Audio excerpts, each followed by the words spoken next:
I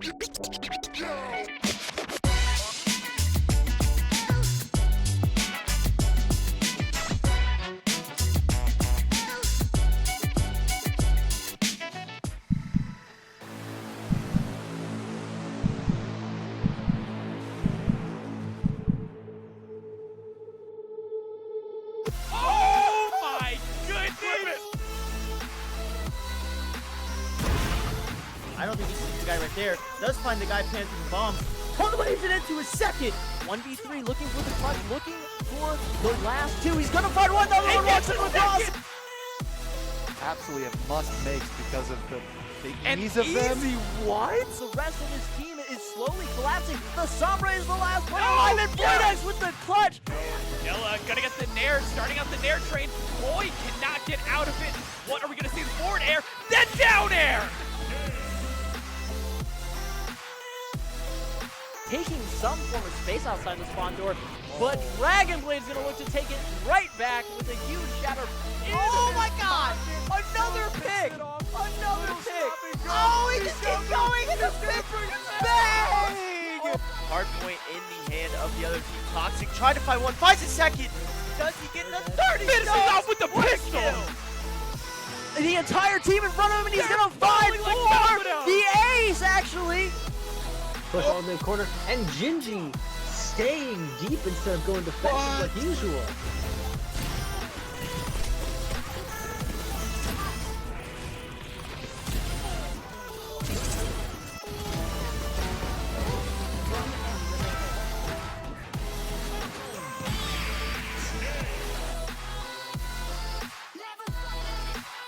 Oh my god, kickoff probably was a 4-piece.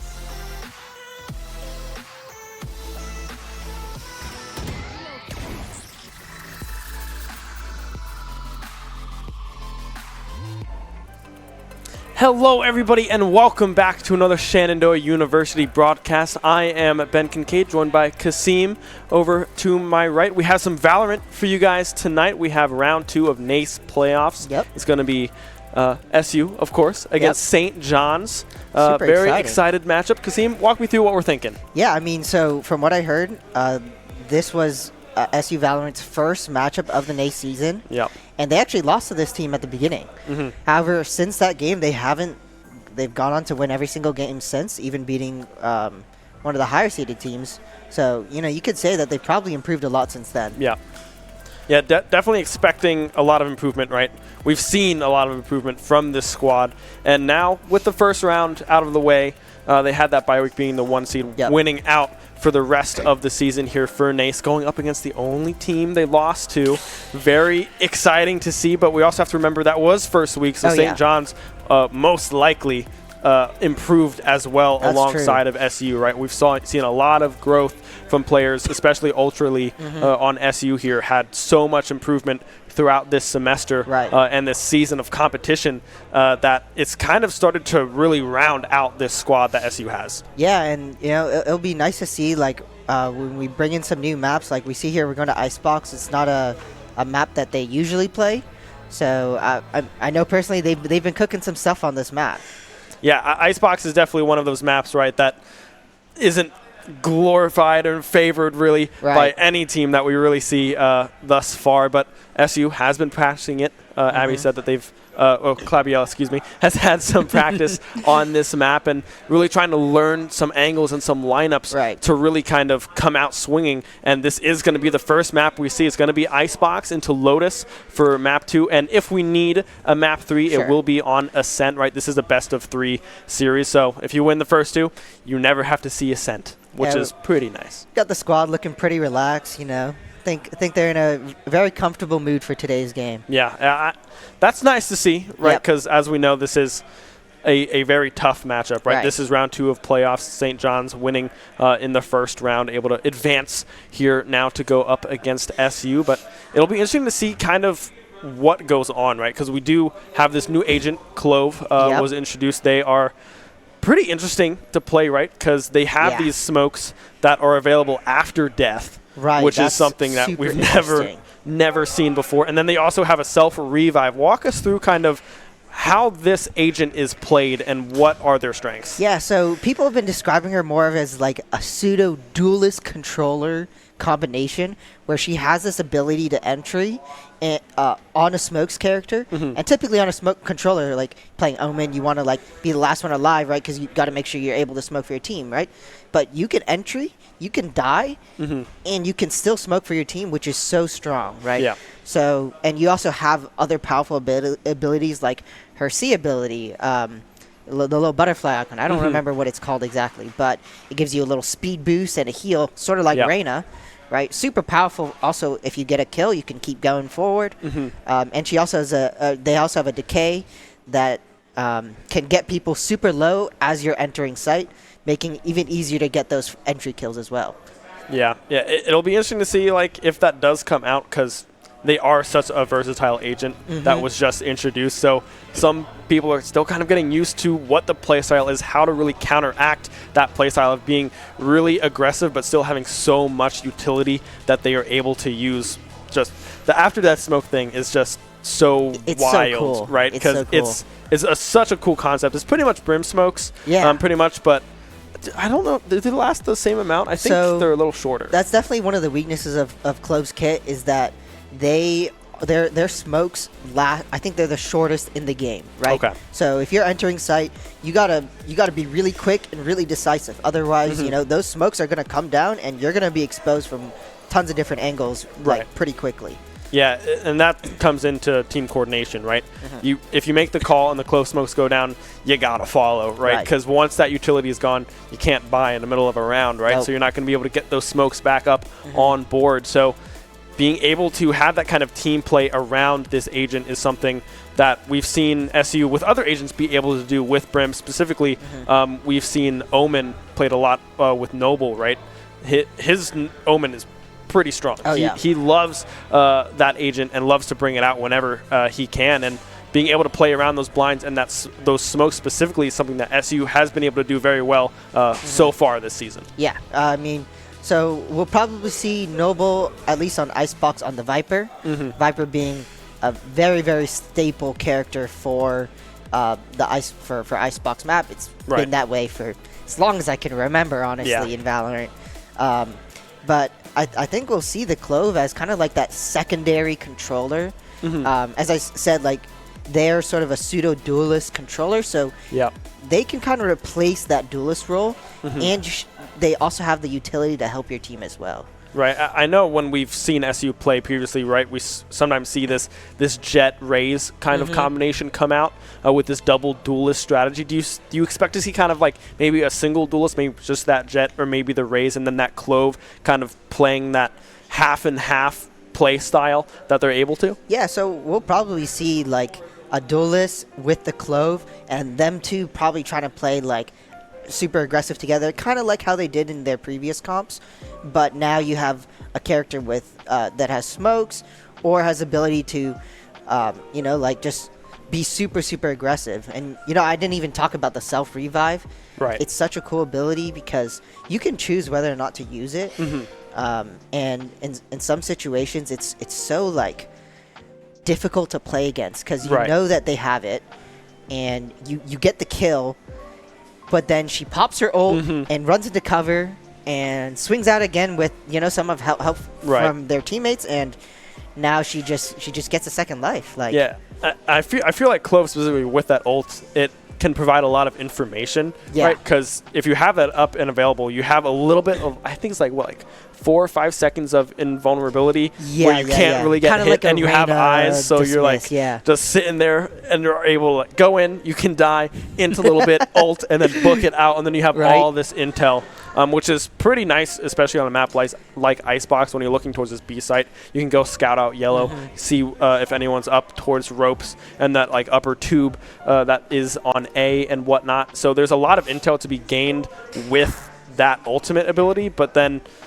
just if you just win the fights too, that's just another thing. If you go in and you get 3 kills, that's like, whoa, okay, slow down a little bit, give them some time. Kind of like chain your abilities together, right? You ult, and then you get your heal, right? You heal ability after you get a kill, and then you're recharging your ult points, and you can start stacking up these ult points and getting ults every 2-3 rounds.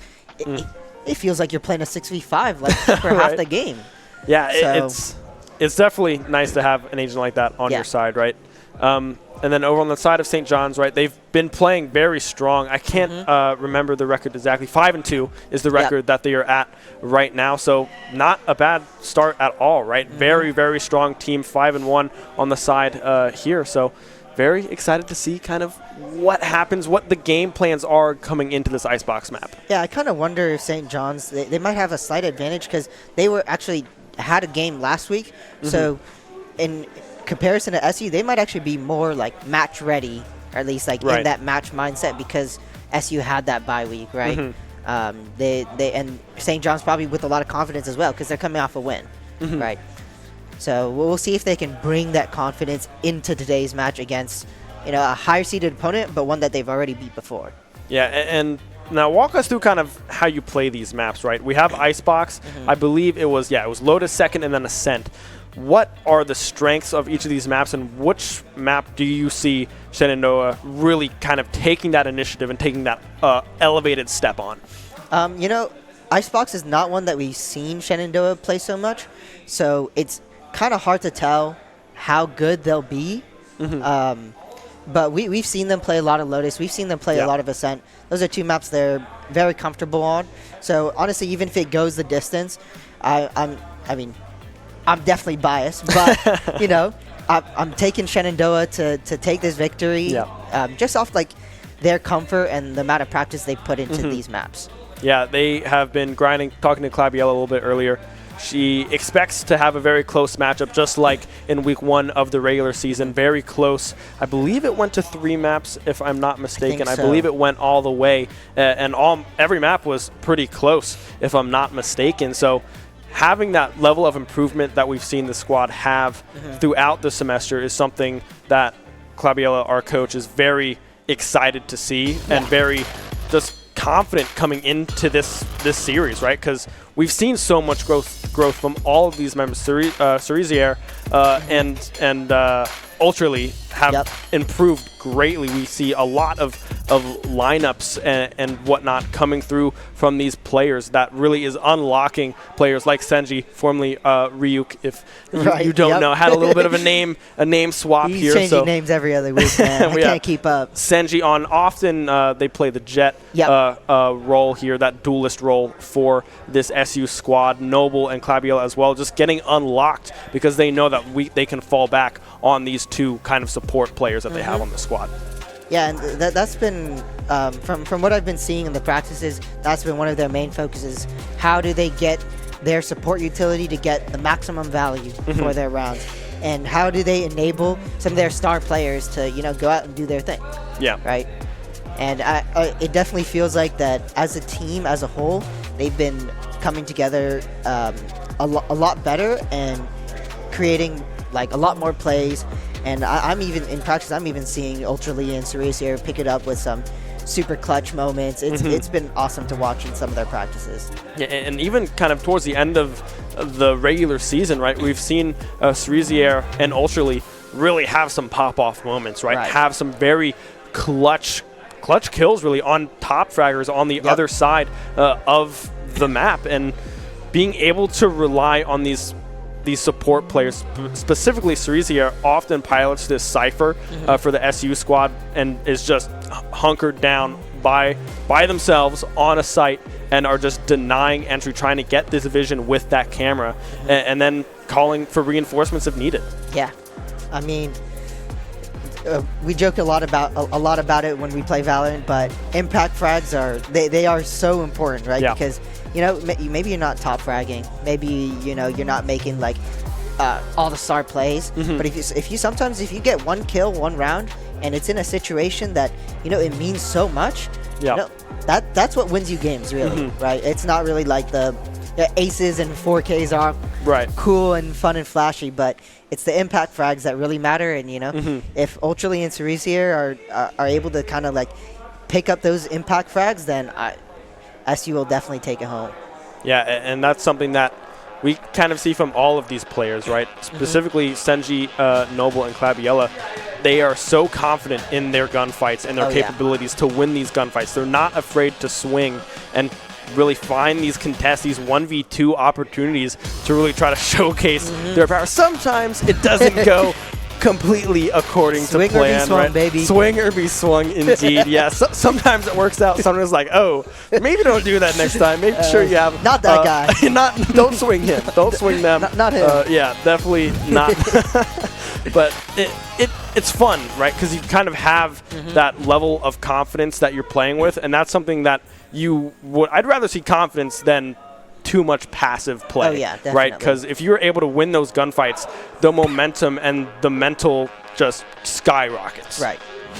Yeah, and you know, I think we'll see a lot of confidence from these players. Like they've been performing very well in scrims. They've been seeing, I think, just about everybody on the team having all their own individual moments in the last couple of weeks. So hopefully we can see that translate into the game. Yeah, I think it's going to be pretty good, right? Depending on what side kind of starts here, do you expect to see like very aggressive play on the defensive side if SU does get that first, or do you expect to see this kind of setup, waiting for St. John's to push into them, waiting to just holding these angles and trying to really just play it slow, play for this post-plant attack and retake on the defending side? I think it really depends on, obviously I have insider information, so knowing what SU plays, it sort of depends on what St. John's plays as well. Oh, and we're actually already in game, and Vogue already has a kill onto Clabiella, and so does Snail onto Noble. So we're in a 5v3 situation already. Yeah, 2 down already on the side of SU. We do see the Clove coming out for Clabiella will drop early in the round, but the Killjoy on the other side, Snail, a little bit low, about 25% HP here. We do see SU is, I believe, on this attacking side, so a lot of potential to really open up early here for these early kills. A swing coming out from Ultraly, able to pick one up onto Toaster, trying to even it out a little bit. It's a 3v4, but the health doesn't really seem that way. Yeah, and look, we see here, right? We see the Clove Smokes down, already helping out while they're dead, right? And you can see the impact. It feels like you still have a player up, right? Yeah, we see Wingman trying to get a little bit aggressive there for Bats. Ultraly able to pick up one as well on to Mega. Pika Ultraly will fall to Vogue. However, the Sova being able to pick up that one. Senji answering back with 2 of their own. Now it's just Snail the Killjoy with about 5 HP to their name. They most likely will not be able to get in to get this kill. Senji still on this kind of flank, going through elbow here. I love the play here from Senji in position. We'll be able to get the kill. 3 kills there for Senji, able to bring that one back. Round 1 in favor of SU. Impact frags, baby. And we talked about it. See, Ultraly in a 3v5, full confidence, swinging to the raised backside, gets that guy, and after the plant, he swings screens and gets another one. And sure, he trades his life for it, but those are like super crucial kills and tons of util down for the other team that they needed for their retake. And, you know, Sarisier and Senji just clean up the rest of them. Yeah, and we mentioned as well these Clove Smokes. Clabiella was dead at the beginning of the round, right? And we still see these smokes coming in, blocking off that heaven angle that Vogue was trying to take on this A site and just completely shut it down almost. There was nothing that St. John's could really do to have any, I guess, line of sight on that spike plant. And now we see SU again still hovering around, trying to feel out this A push yet again. Only Toaster is over towards this A site. 4 people over towards B for the side of St. John's. If SU is able to pick up this kill onto Toaster, that'll be huge. Senji goes down to 20 HP from a raised nade. And it looks like they're going to commit to this A push after this default. And we'll see if Toaster is able to hold them off with just a classic and a boom bot.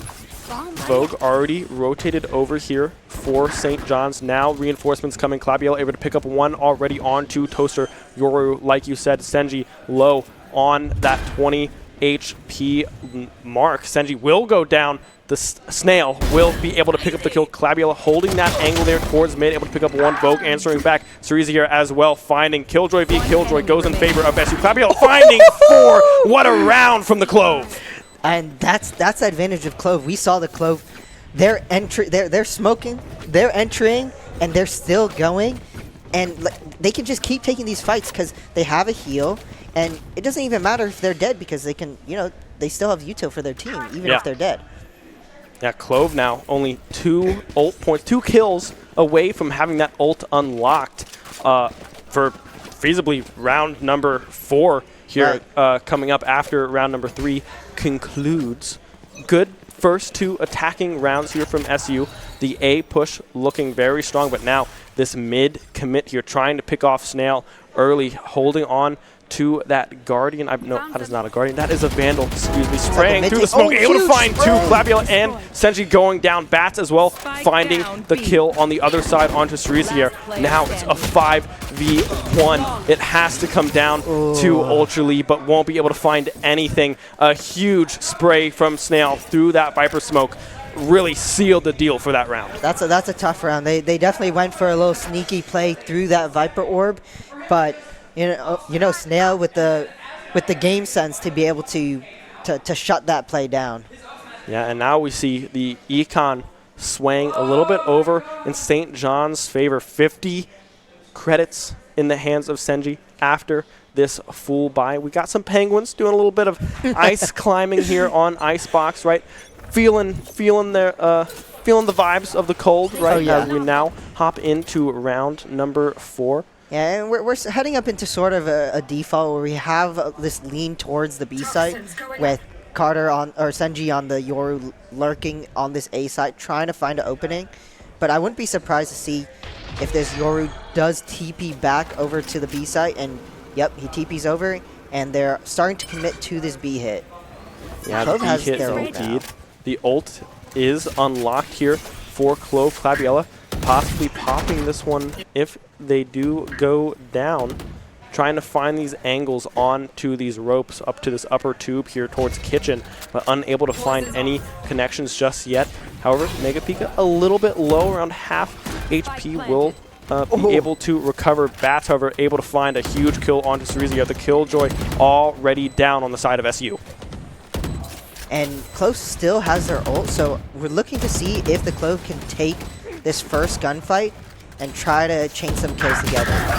Toaster able to find one, but Ultra Lee and Clabula answering back as well. It's a 2v3 situation. Vogue trying to find this defuse. Clabula swings out, will pop the ult. However, now if they're able to stay alive, won't be able to do so. Toaster swinging around with the Vandal in hand, Phantom, excuse me, in hand, will be able to pick that one up. Now it's all up to Noble, won't be able to find that kill. Toaster swinging around the cargo box, picking up 3. Noble with the poison, able to get 1 kill, and it'll blow up a huge turn of events there for SU in favor. I don't know how that one happened, but SU come out with a round win. That's a really bad mishap from the side of St. John's because the Sova was already low, and ideally you put somebody who has more HP onto that bomb to get the defuse, because you can tank the molly if you're full HP.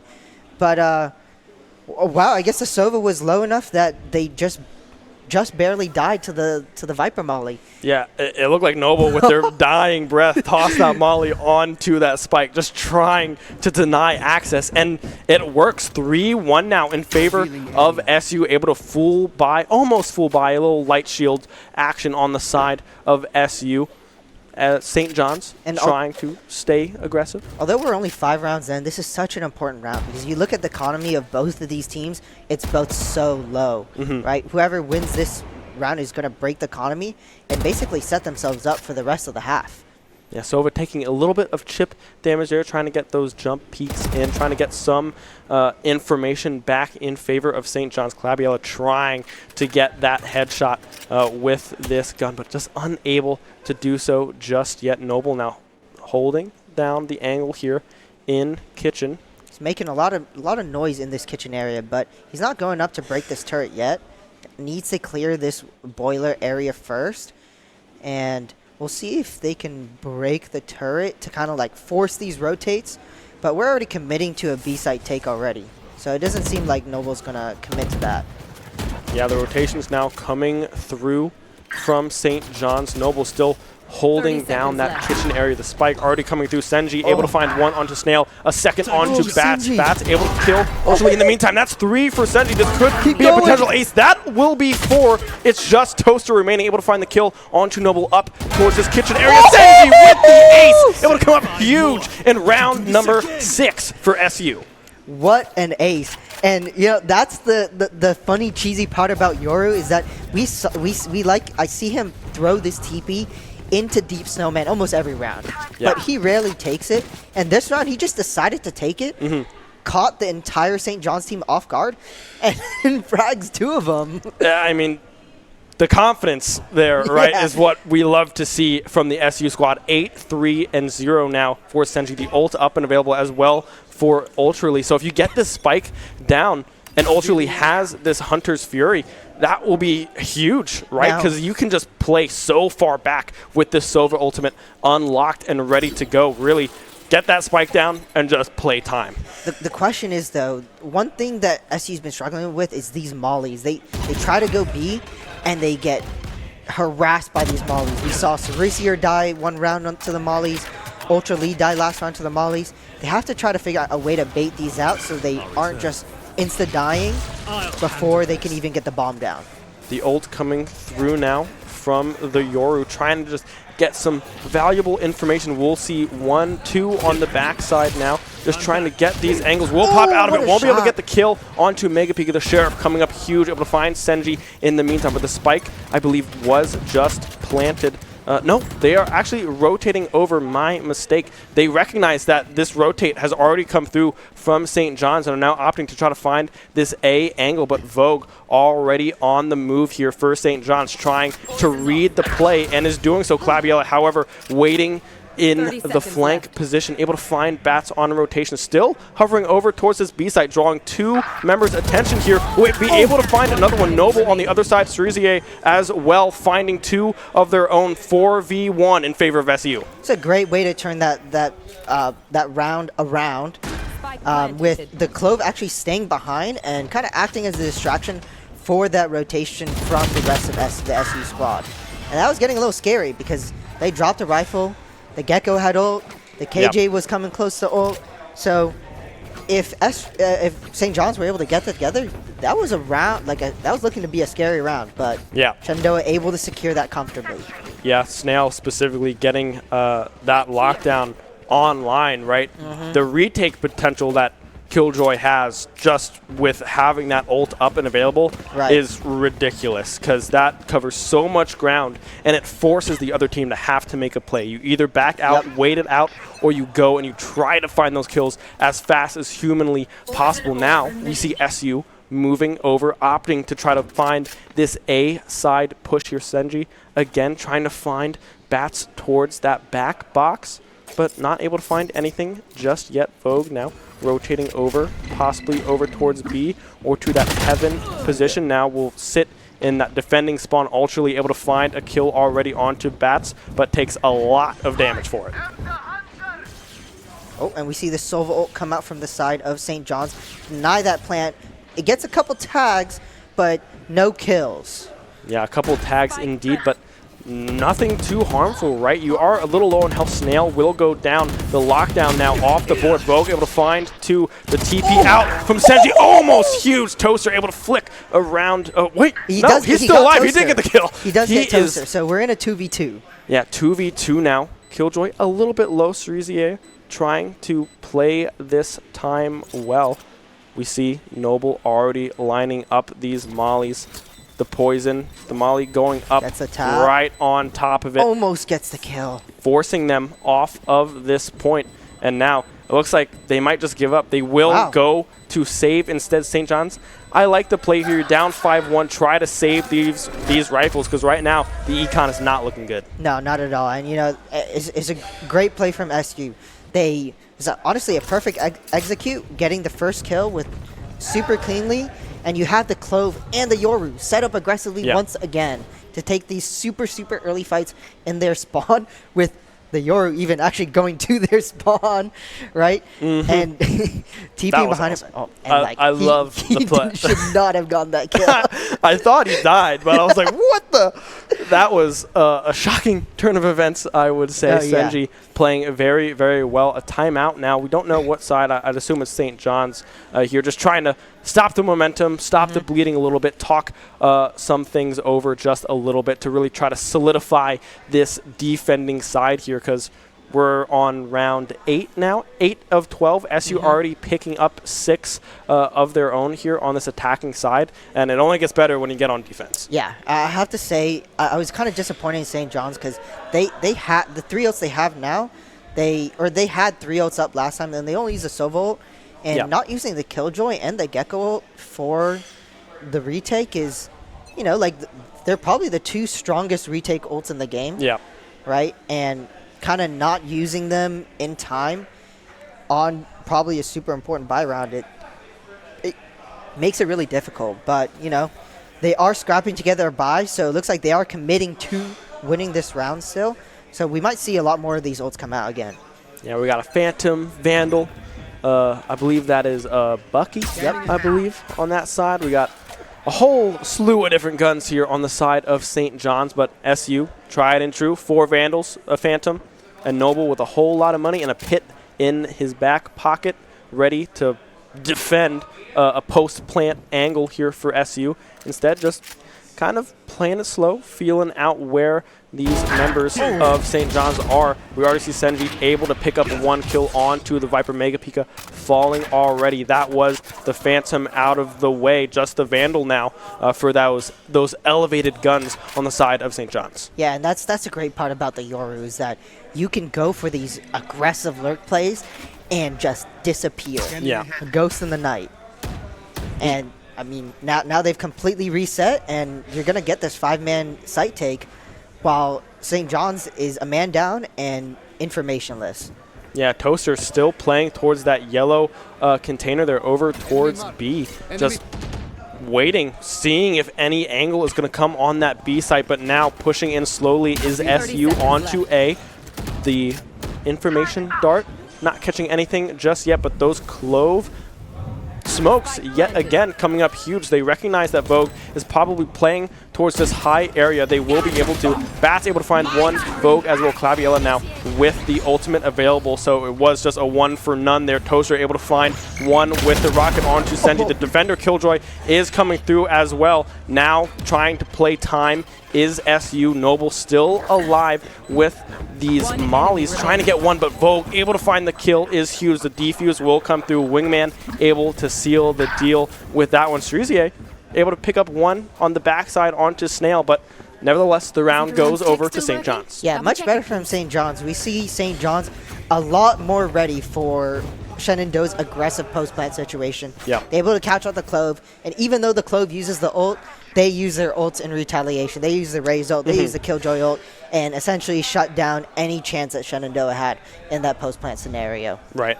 And now, if you look at ults, however, we have 3 on the side of SU. Sova, Ultraly, Cerizier, and Noble all have their ults still up and available, which are fantastic at denying access to any part of the map, right? Especially with this pit that Noble still has yet to pop. That just, it tears apart rounds. It really just kind of mind boggles you, right? Because you got to find the Viper. She's somewhere in the smoke, but you can't see through it. It's so hard because sometimes like you'll use like your boom bot or your Gecko flash or even your Sova dart in the Viper pit, but the Viper pit also reduces the range of those abilities, making it still so hard to find the Viper, right? And once it covers so much area, and if you're in like a post-plant scenario where you gotta walk in there, you know, it's a tall task. We're coming up here with another A execute from Shenandoah. A late dart from St. John's doesn't actually get any info, which is great for the side of Shenandoah because the rotations are coming out of A. Bats still hanging around, however. If Bats goes down here, that would be bad news on the side of St. John's. Will instead be able to get out. The plant now will probably come down here in just a moment. Yes, it will. We already see these setups coming through. We have the poison cloud a round set up on that post plant objective. The pit as well coming through from Noble Vogue, however, able to find a kill onto Claviella from that back angle of that site. But now Senji playing up at pipes, possibly able to look through Heaven here. Won't be able to find the kill. Vogue able to find huge kills. The Viper as well going down means the pit drops and the round goes to St. John's. What a retake from St. John's. So clean. The trades were fantastic. And you know, you got to wonder from the side of SUs that they are starting to take these individual fights, but they aren't able to get any trades themselves. So I'm wondering, maybe is the communication breaking down? What's going on from the side of Shenandoah that we're not even getting a single kill now in some of these rounds, right? Yeah, and now we can see the Econ now swinging over in favor of St. John's. Full buys across the board, whereas on the side of SU, you're stuck on 350, 500, 100 credits around a few of your members, and light shields on your two top members right now, 9 and 8, with Claviella, 10 kills as well in favor of Senji there. But with light shields, they need to try to find these heads. Click these heads is the name of the game right now for SU, just trying to get back in the swing of things. Yeah, you can have as many strats, as many abilities as you want, but ultimately you got to shoot them in the head. Another A take potentially getting set up here from SU. Got a drone coming out from the St. John's Sova, and does see a lot of them. So we'll see if Shenandoah still wants to commit to this. Flash coming through from Gecko. They're able to find one, but no follow-up coming in just yet from St. John's. Noble still kind of hanging around this kitchen mid-boiler area here. Will possibly be able to pick up a kill onto Snail. Will be able to do so. However, Bats able to respond with a kill onto Senji. Ultrally, Mega Pika. Trades coming across the board. 3v3 still here. Now a 3v2 Toaster able to find one on to Noble. Now the swing coming out. Vogue was ready, but the flank. Oh no, that's Toaster. Sorry, that is not our member. Now it's all up to Cerisier trying to hold this one down. Sova at about 30% HP, full health for Toaster here. A possible swing, she knows. She's going to commit it. This is nice confidence coming through from SU. The stick coming through, but Vogue just barely able to get off that defuse just in time and then completing it. I love the confidence coming through from SU there, just barely missing that final shot. Yeah, I think the lockdown had to come down a little bit sooner just because it takes so long to activate, because you know, with that amount of time, they can get the defuse in that amount of time. So, you know, if you can get that down just a little bit earlier, that gives her just a little bit of extra leeway in the way she peaks and, you know, the timing of, like, where they have to be on the bomb. Right. So, you know, a little bit unfortunate from the side of Shenandoah, but we'll see if they can turn this half around to make it a winning half.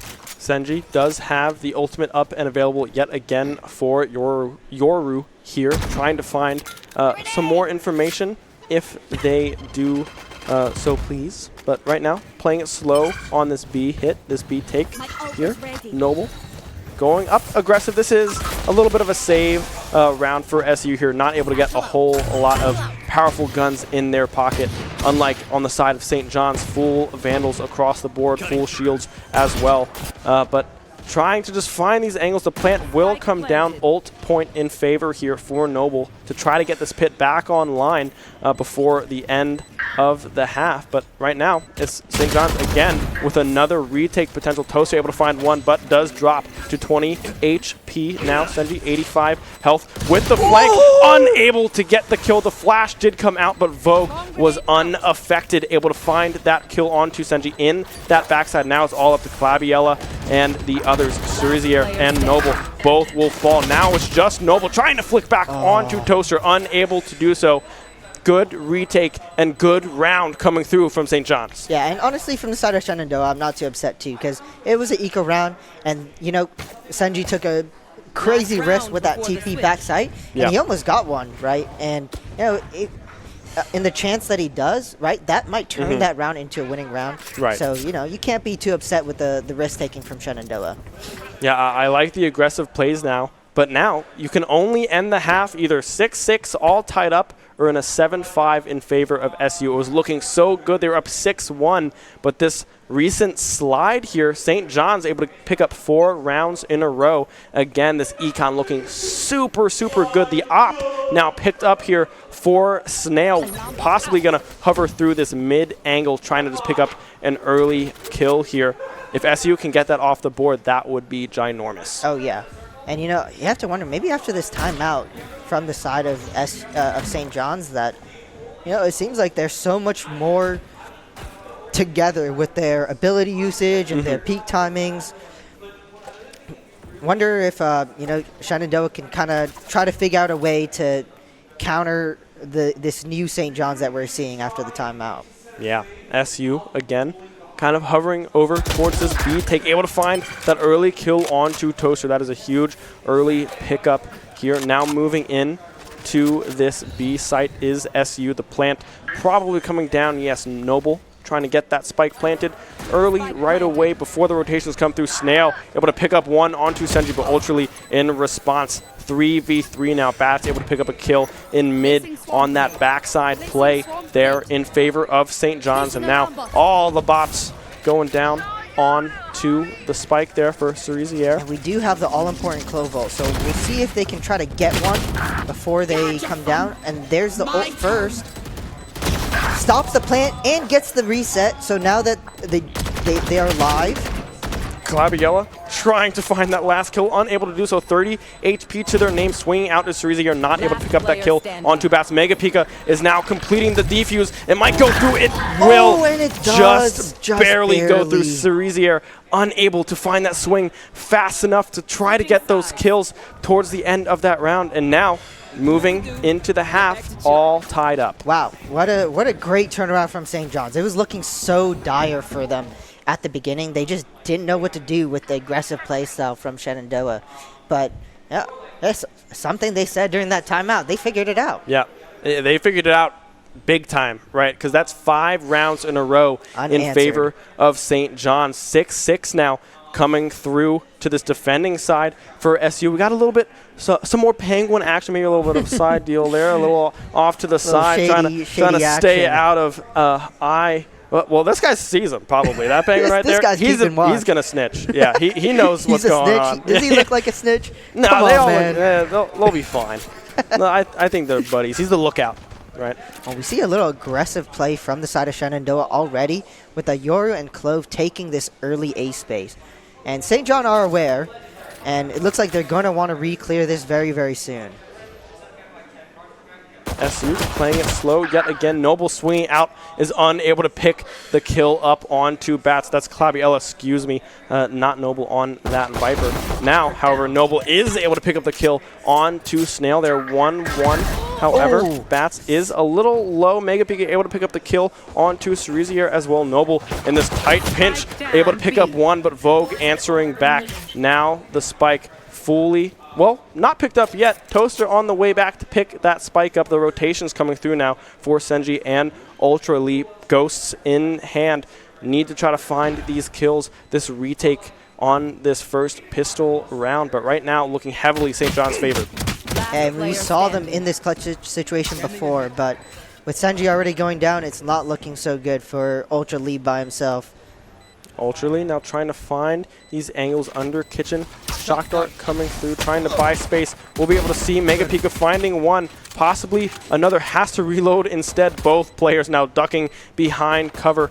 Now knows where Vogue is, knows where everybody is right now, trying to swing out, trying to find these angles. Ultraly playing this very slow, very smart so far. The Boombot does come through, but the flank, Vogue rotating around that wall there towards those ropes, just able to pick up the kill. Good approach coming through from Ultraly. I like the try, and it looked very, very good, but just isn't able to get over that last time. No, it was a great try from the side of Shenandoah, right? Like, you're in a 2v3 situation, but I have to wonder, how does the Viper get through kitchen completely unscathed and with, I guess, just no information, right? We have a Killjoy turret, we have an alarm bot, and we let this Viper get all the way up kitchen with basically no noise. Yeah, now a full contest coming through from SU through this mid angle. They hear him. Everyone knows what's going on. Everyone is now huddled around this area. Oh, Everyone it's a just slaughter. getting laid out. 3 kills for Mega Pika, 2 on the side of Vogue there for St. John's. An aggressive play call coming through from SU, just trying to catch St. John's off guard right through that mid push, but St. John's ready, hears them running through mid, and just blows them away. I mean, sometimes it works, right? Like, somebody decides to peek mid by themselves, you know, feeling a little confident. Boom, all of a sudden you're facing 5 pistols, 5 Glocks, and you're dead in instants, right? But in this case, it just didn't work out for Shenandoah. Yeah, that would definitely be a scary picture, right? Turn the corner, you're like, oh, there's an entire team here. Yep. That does not look too good for me. Mega Pika now with the Poison Cloud in mid, just trying to block off some angles as they now approach this boiler room area. We have the turret set up again in mid here, so they should get information on this Viper crossing through here into kitchen.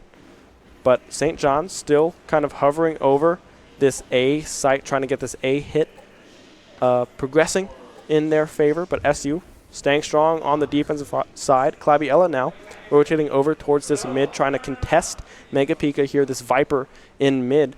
Doesn't know where they are just yet, is holding this window angle. Mega Pika possibly looking to find a kill through this one. Claviella nice kill. ready and prepared, able to find that first kill on the board for SU. Yoru, however, Senji very, very low in the health department on the side of SU. We'll be able to find one, however, Vogue finding Ultra in the backside. Both Sovas are down. Toaster able to find Senji as well. Wingman getting the plant down. Bats able to find the kill onto Claviella in the backside as well. 2v3 situation now in favor of St. John's. Yeah, it's all down to Sarisier and Noble, who they still have a lot of util. They still got Molly. They still got a smoke. And, you know, the Clove can still smoke for this retake scenario as they're dead. So we'll see if that actually comes out soon. One enemy remaining. Oh, Sarisier with 2 kills. It's a 1v1. Possibly a third. Oh, Not but just Snail yet. on the But now we'll go over to try to get this plant. Noble faking it. Has the Phantom, has the kill, has the Nice. angle. Will be able to secure the round win and hopefully getting momentum back here in SU's favor. And that's all Cerisier, right? Finding those 2 kills was huge for SU on that retake. Oh, yeah, and, you know, it wasn't even a bad post-plant scenario from St. John's. We had people swinging together onto that bomb, but Cerisier with some quick flicks and some nice mechanics, able to pick up those 2 kills.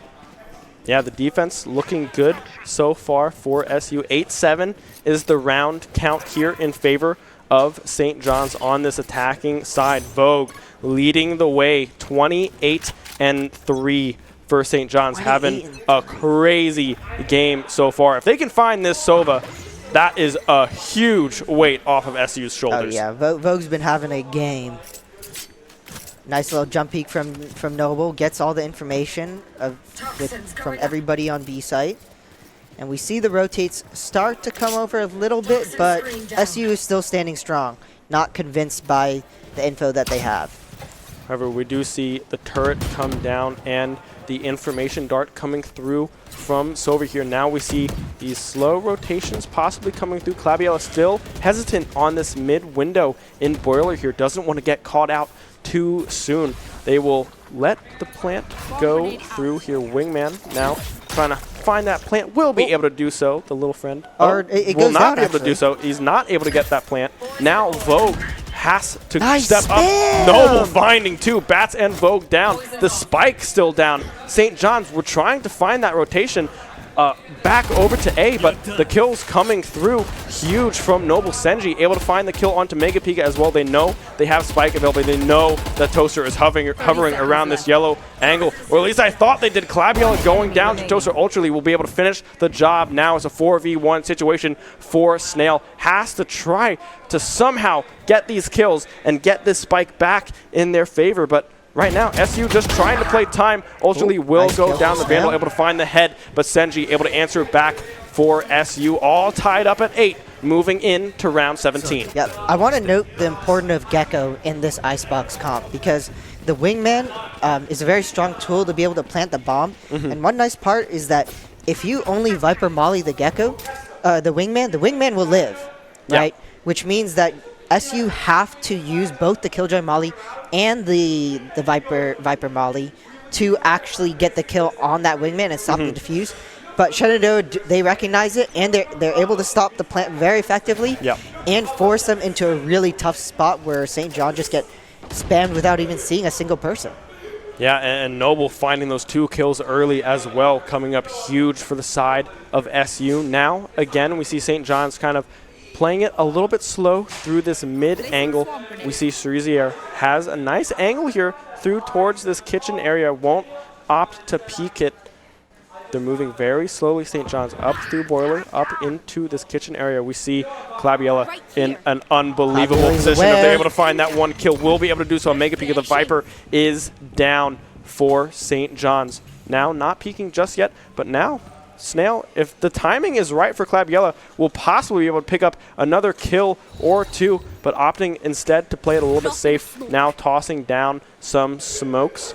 Will still like opt not to swing, but Noble aware of the kitchen lurk, but it's a little scary because there's so many angles they could be from.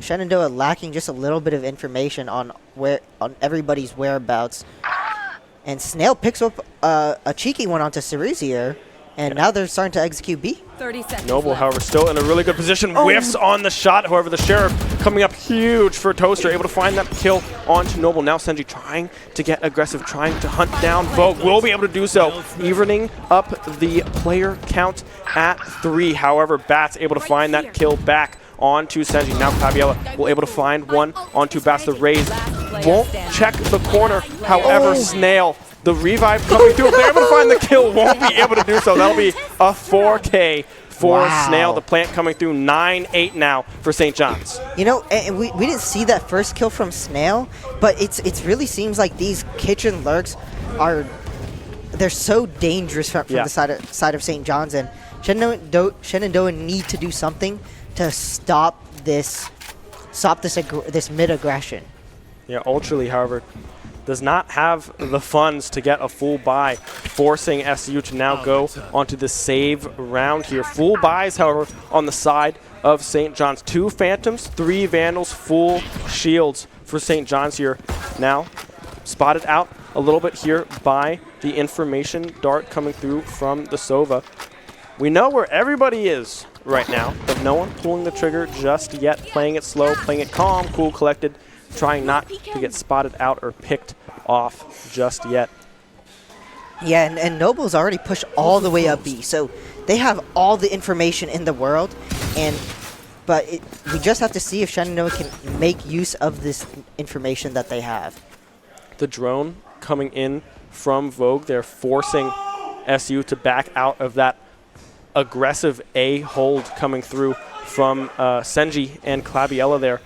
By Pipes, but instead we see St. John's opting still for this attack on to A. The attacking Killjoy is coming through. They will opt to back out of it instead of try to contest, which is the smart move. However, Senji does get caught on the backside. That lasts quite a while. Senji off the board for just a little bit. Still does have the ult up and available. Noble as well has the pit available. Snail and Vogue able to swing out together, finding those kills onto Ultrally and Noble. Senji able to answer back the kill onto Snail as well from Heaven. A second one onto Mega Pika. 3v3 Bats low on health on the side of St. John's. If they are able to find these angles, find these kills, they're looking at ropes, looking at the lower side of Pipes here. No one's swinging out just yet. Bats does. Senji able to find one. Toaster answers back for the kill on to Cerisier. Toaster as well finding the kill. Now it's all up to Clabiella. It's a 1v1 situation. It's Vogue versus Clabiella. Trying to get it towards half. Will possibly have to stick it. Tries, but is unable to do so. Vogue recognizes that the defuse has to come through. There's not enough time to have to try to contest that fight there. 10-8 St. John's. Yeah, and I'm not too upset if I'm Shenandoah. That was honestly a fantastic eco with Senji with 3 huge kills with both the Sheriff and the Phantom. And, you know, you do a decent amount of damage to St. John's economy. Keep them humble, right? And, you know, you've got your ults back online. You've got your Viper ult, you've got your Sova ult, and you've got your own Yoru ult. Yeah. But at the same time, from St. John's, you are also looking at a scary bank of ultimates from them as well, right? Ray's ult, pretty scary. Gecko, also pretty scary. Yep. So this will be probably, I would honestly consider this to be the game deciding round. Yeah. Just because, we're at 10-8.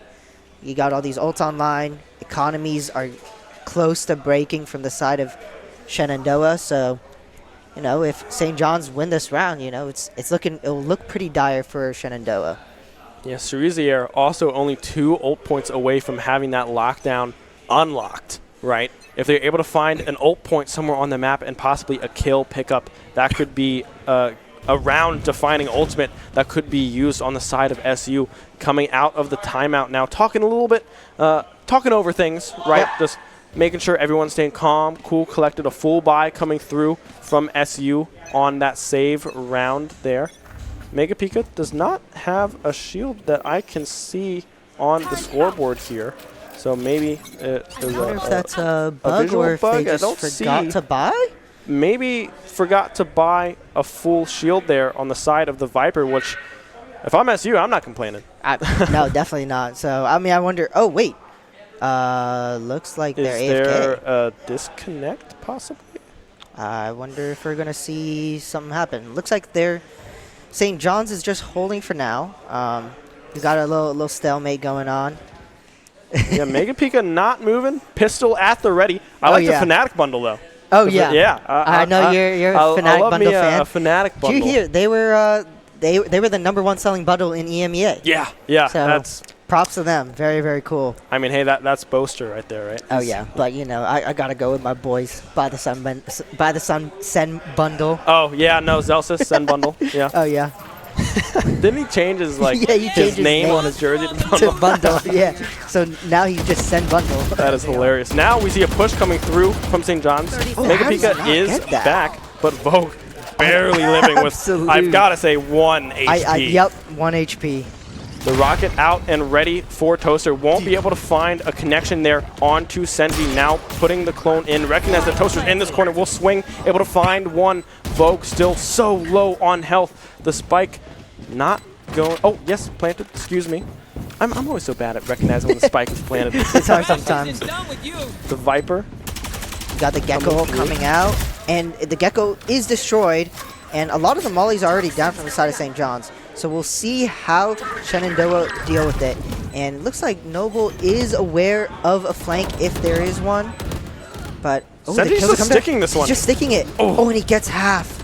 Able to get half. Vogue still alive. Cerisier able to find the pickup there. Able to find the other one. A huge pickup. And getting that to half pretty much means the 0.2.94 seconds. Wow. If Senji is not able to get that spike to half the fuse, that is disastrous for SU. Yeah. But Cerisier able to pick up some crucial kills on the back half of that round, bringing this to a 10-9 now. Full buys won't be able to come out from the side of St. John's here. This is right now SU's round to lose. We're seeing some pretty weak buys from both teams. So, this round is another one that just looks completely up in the air. Yeah, 3 light shields on the side of SU. Senji, Noble, and Ultrally with the lights. Cerisier and Claviella with the full shields. 150 HP. Oh, this is a new setup from the side of Shenandoah. We got Senji actually playing over to the B side with a little pop fast play ready. Noble getting blinded by the Gecko. However, still so ready, but Senji unable to pick up a kill. Noble able to find one in response, making that a 1-for-1 trade. Able to find Vogue, the top fragger on the side of St. John's, off the board already. A huge pickup on the side of SU. The trade does come. Trades have come through, and we do have a KJ ult online for Cerisier. So we'll see if they use it to clear this Viper ult. We have Ultrally Hunter's Fury unlocked as well. If they want to try to pop that one, they will do so. Now, not will do so. That is an information guard, not an ultimate charge there. Cerisier are able to find one onto Snail. Bats responding with a kill onto Noble. The defender Killjoy will find one. That is huge. This might be the go button for SU to try to hunt these kills. Now coming around, Yellow finding one. Claviella finding the other one. Now it is just Mega Pika left standing. Claviella finding the last one, evening it up 10 apiece, moving into round 21. Such a great disciplined retake from Shenandoah. They didn't panic. They stayed patient. They used their ults effectively, funneled the ball onto that yellow corner, and had a perfect post-plant retake. Yeah, and the Killjoy finding Mega Pika in that instance was ginormous, right? Because they knew that that angle was completely blocked off. Nothing could come from that angle. It was all on yellow. Clabby Yellow able to pick up 2 kills in that exchange. And Vogue dropping early as well. They're playing out of their mind right now. Vogue 23 and 12 on this Sova. Now it's going to be a full share buy here now. We see Noble. I don't know if I like this Viper roll because typically on these buy rounds you want to take advantage of your long range. Right. But with the Viper roll, you kind of negate that advantage and you know, like you're forcing yourself to these close range engagements, which isn't bad if you're a Phantom, right? But you know, that's kind of like your one thing against the pistols. So we'll see if it actually does turn out to be effective. And you know, coming to a really even game here. Yeah, it does deny access to that A push. So now St. John's has no other option other than to look towards this B site. Senji in another great position will send out the clone, trying to find something there. The Clove Smoke as well, blocking off some of the vision No of info St. given John's. to the Yoru yet. See if he re-peeks into it. Does, spots a couple. Gets one. Nice little one tap. See if they can get out. Oh, and they're going to go in with Yoru. Gets all the info now. Sees just about everybody but the Killjoy. But once again, it's this Killjoy lurk again that, you know, it's just going to cause havoc once more. Yeah, Senji has so much information. Now St. John's opting to rotate back over to this Viper Pit. However, Ultrally is rotating back through this defender spawn. It's all There's only up 14 to seconds Noble to find these kills. Will go down immediately. The Sheriff able to find one. Snail as well, finding the kill onto Cerezier. Now Wingman trying to get this plant down. It was stopped. They are going to be able to get the round. Ultrally coming up huge in round 21 for SU11. The lead back in favor of the Hornets. It almost went south so fast. You could see, you can hear, I can hear the elation behind us with the Valorant team able to get that pickup so close. What a play from Ultrally. Yeah, I mean, fantastic recognition from Ultrally. Realizes that there's no time. As long as he ults a plant, he didn't even get a kill. That was the Wingman that he ulted, right? But it's so important denying that plant, and that's the impact plays that I was talking about at the beginning of the game. It's not even a kill, but it's so impactful. Yeah, it doesn't have to be a person. It can be Wingman, right? That can save you the round. I was talking about a 5v6 with Clove, but Wingman's his own little dude, man. Now a standard setup coming through from SU here yet again. An A hit hovering by St. John's. We see Toaster and Bats walking through this A site. Noble able to pick up an early kill with the Phantom onto Mega Pika. Something that you love to see from the SU squad. Ultrally as well, finding one onto Bats. Huge kills coming up across the board here. Ultrally finding his stride right now. Tossing out the drone, trying to get some info. Clabby Ella, that is Spike.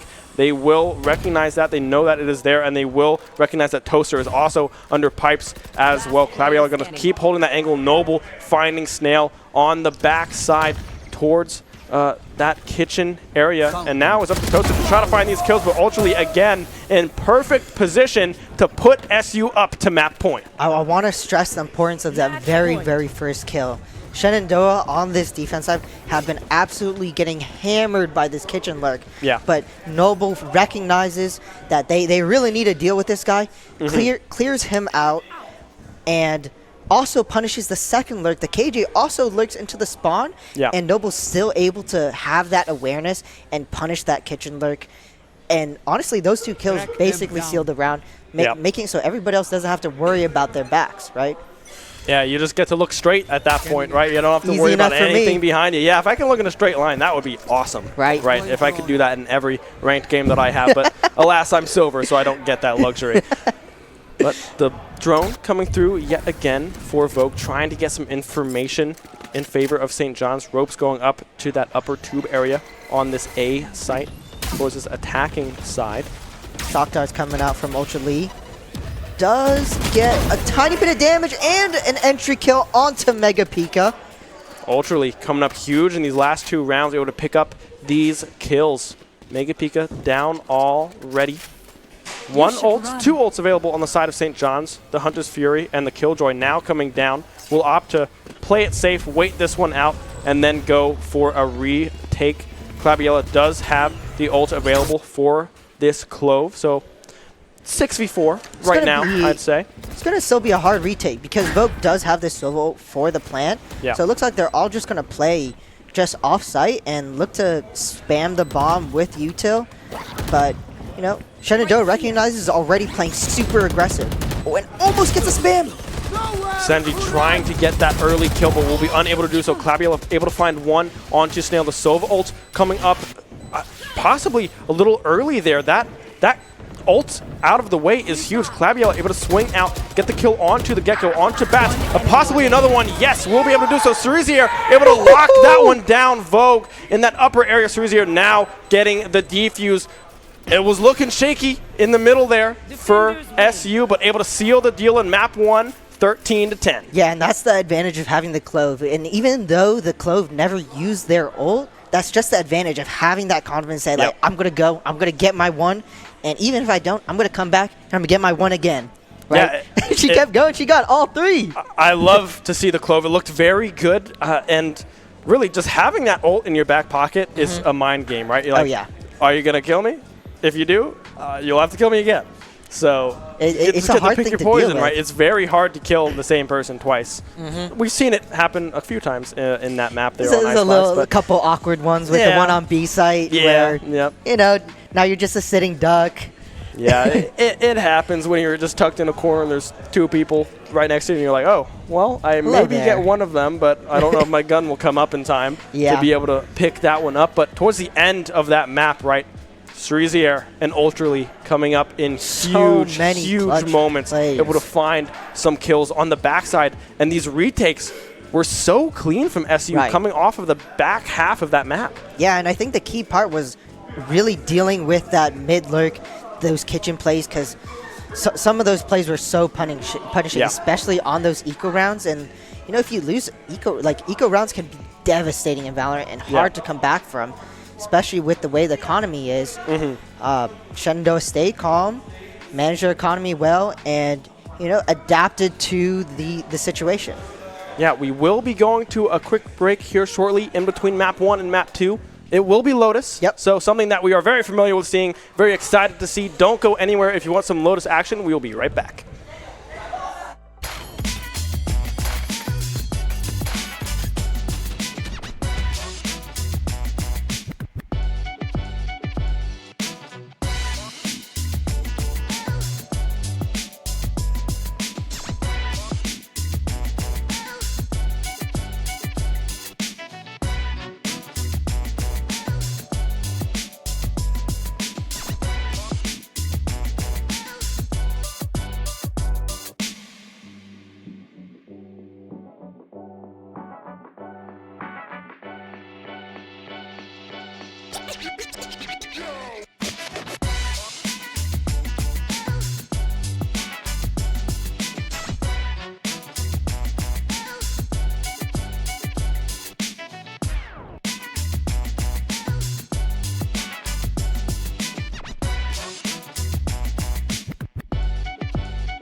Welcome back, everybody, to some Valorant action, right? We had a little bit of a break between map 1 and map 2. SU able to come up huge towards the end of map 1, solidifying the Icebox win 13-10. We now move over to the second map for Lotus is our second map that we will have tonight as we bring up the map pool here. Lotus and Ascent, the last two possible maps that we will have in this best of 3. If St. John's is able to pick this one up, I am very excited for a very close map 3, but a possible 2-0 here for SU, looking very close here in Icebox, especially towards the middle part of that map. Right, walk us through kind of, Kasim, what we saw in that map 1 and what changes we might see coming into this Lotus. Yeah, so, you know, Icebox is known to be a very retake-heavy map with, you know, the way the A and B sites are.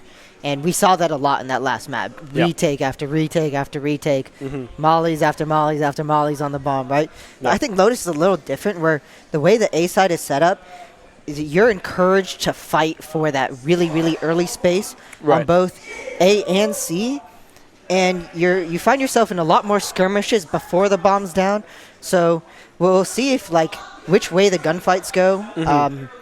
As, you know, like, you're relying a lot less on these post-plant scenarios, a lot more in, like, all right, can we take the space A and maybe shift some rotations and open up space onto other sides, right? We take some space B or C and open up pathways onto the other sides, right? So kind of a little different map play style. Kind of have to, we'll see how these teams adjust to that after playing probably the most retake-heavy map in the game. Yeah, and the thing about Lotus that I like a lot is that we do have those 3 sites that you can kind of attack through. So you're a little spread out, a little bit more on this defender side, just or possibly not necessarily more spread out, but have to be very conscious about that B site that's just sitting right in mid there. Very easy to get to it.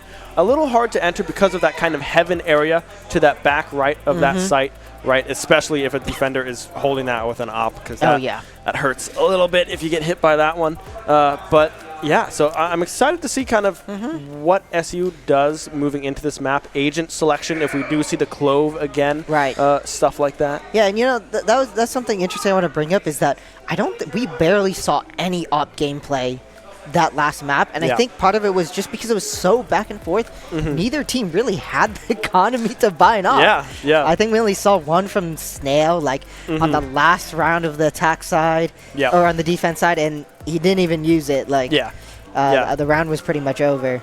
The op was brought out, and then they got a kill, and then they immediately picked up a Vandal, and it was like I don't think I'm going to be able to use this one. We got to just try to spray and pray and try to find something on the backside of these fights. So we'll see if teams can kind of like build up their economy to bring out that op, because, you know, with Lotus there's so many long angles. You can post up on C, you can post up on A, you can play even aggressively on B and try to peek into the spawn and get this like super aggressive op line to deny tons of space and even rotations back and forth between A and C if you're able to get this op. But it's hard in the way the Valorant economy is, just because the op's so expensive compared to how much money you're able to save. Yeah, I believe it's what, $47.50? Yeah, and you're only able to save up to 9,000, right? So that's about half your wallet there if you have full. And you're not even counting armor, abilities. Like, shoot, you might as well dump your whole wallet in the river, right? You definitely got to make sure that you're gonna use it and get kills with it if you're gonna invest in an op. We often see. I believe Senji often is our op player here on this SU squad, often piloting the Jet, which is something we might see here going into this Lotus map. Yeah, I'm not too sure. You know, we've seen the Jet a lot. We've seen the Jet Raze combo a lot, with the Raze denying a lot of space in that A main area early on defense, and kind of used to entry onto these vertical areas onto C on attack. So we'll see if they stick with these same characters, or if we see them stick with the Clove, the double controller, and, you know, kind of go off the momentum from last match. Is this a map where we might see Cerisier bring out that Cypher, right? Definitely, we often see her play that kind of C site by herself.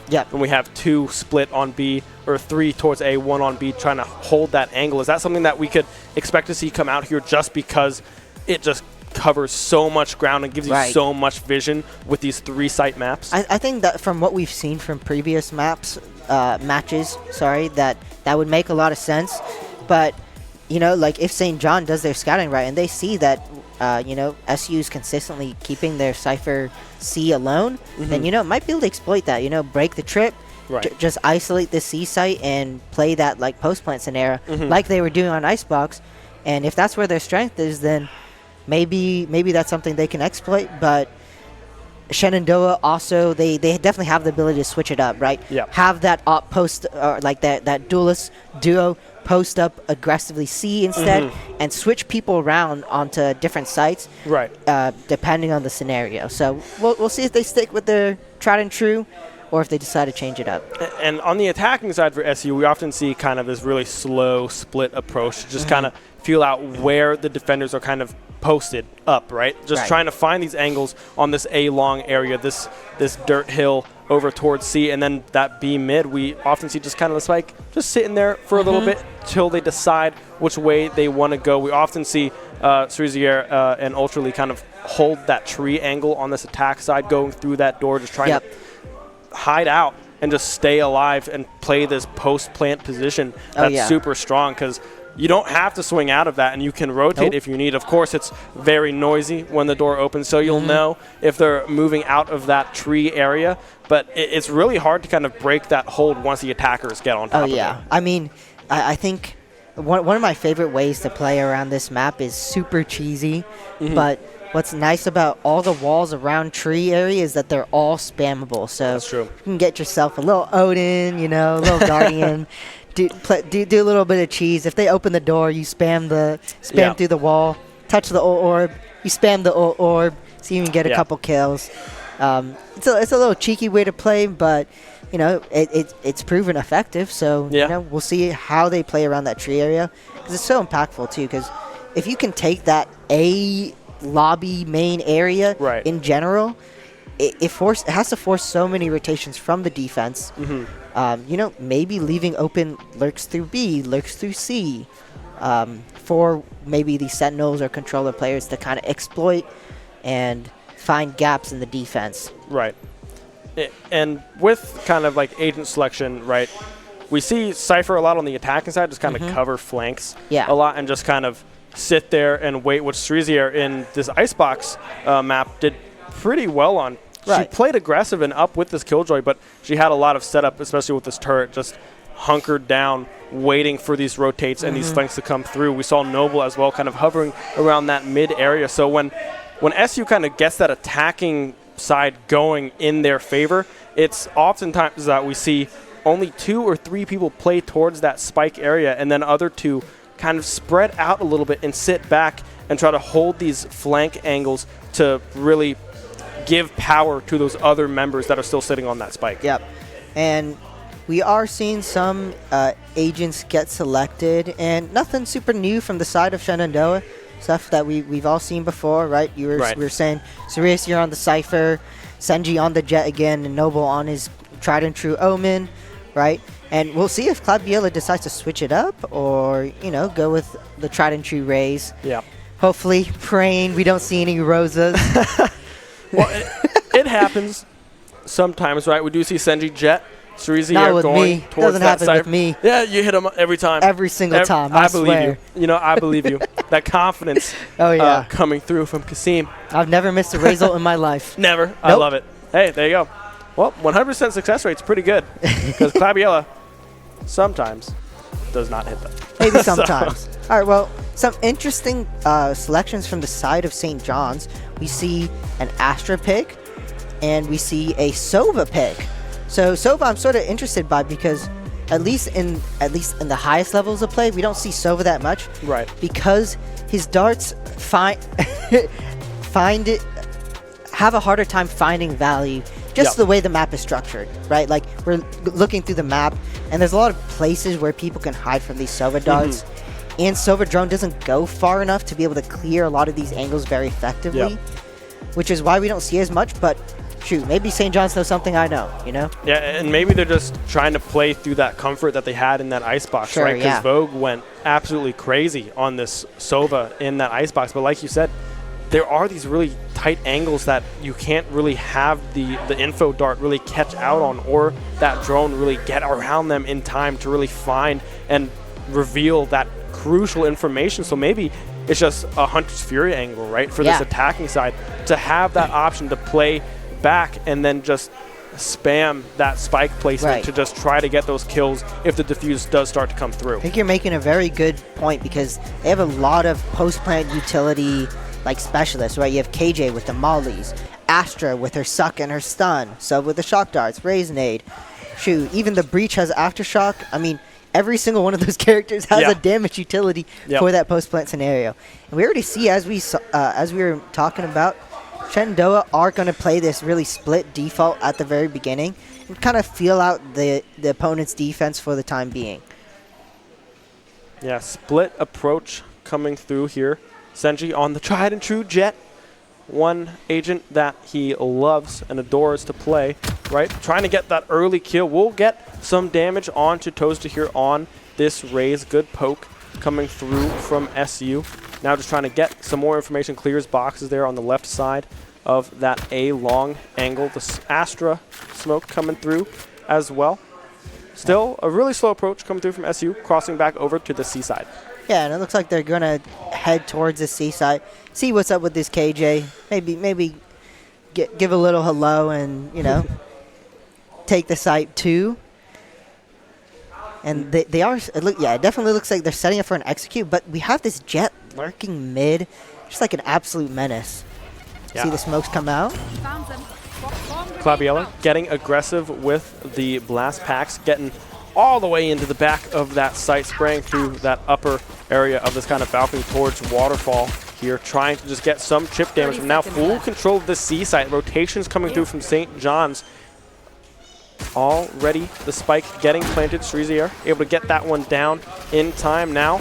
Jet with a huge flank through Waterfall here. This could be huge. Pickups of Senji is able to find Ultra, able to find one. Senji finding one. Snail able to flick around and find the response kill. Claviella finding one as well. Noble now just one remaining. Toaster, half HP and a Dream against 4 members of SU trying to retake this pistol round, but right now, not looking good. The cam coming through, able to find one, but Claviella able to find the response. A great pistol round coming through from the Hornets. Love that play from Shenandoah. They took that space A, started to deny them info. Like when the smoke, it was St. John's own smoke that denied them so much info in that A area. Yep. They just leave, regroup together, let their Jet exploit that mid area I was talking about, and get an incredible pinch on those retake players.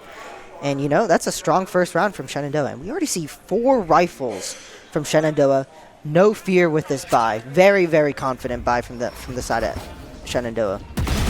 Senji able to find one as well. The dash coming through maybe spots out a member or two towards this A cubby area. Trying to find these early kills. Senji not going to take any damage from that breach ability just yet there. The Astro smoke again just trying to cut off some angles here, but again this very split approach coming through from SU is pulling so many eyes over towards this A site that C is completely open, and the rotation already is coming through from SU. And look at the way St. John's are positioned. This Killjoy is so scared, has no idea if somebody's already lurked up B, meaning the C site is free for the taking.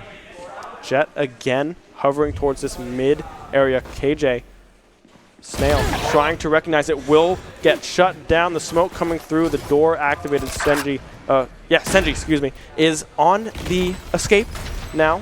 Going through the door, will be able to hold that mound. The plant already down there for Cerizia. Mega Pika as well going down. 1v5 situation for St. John's.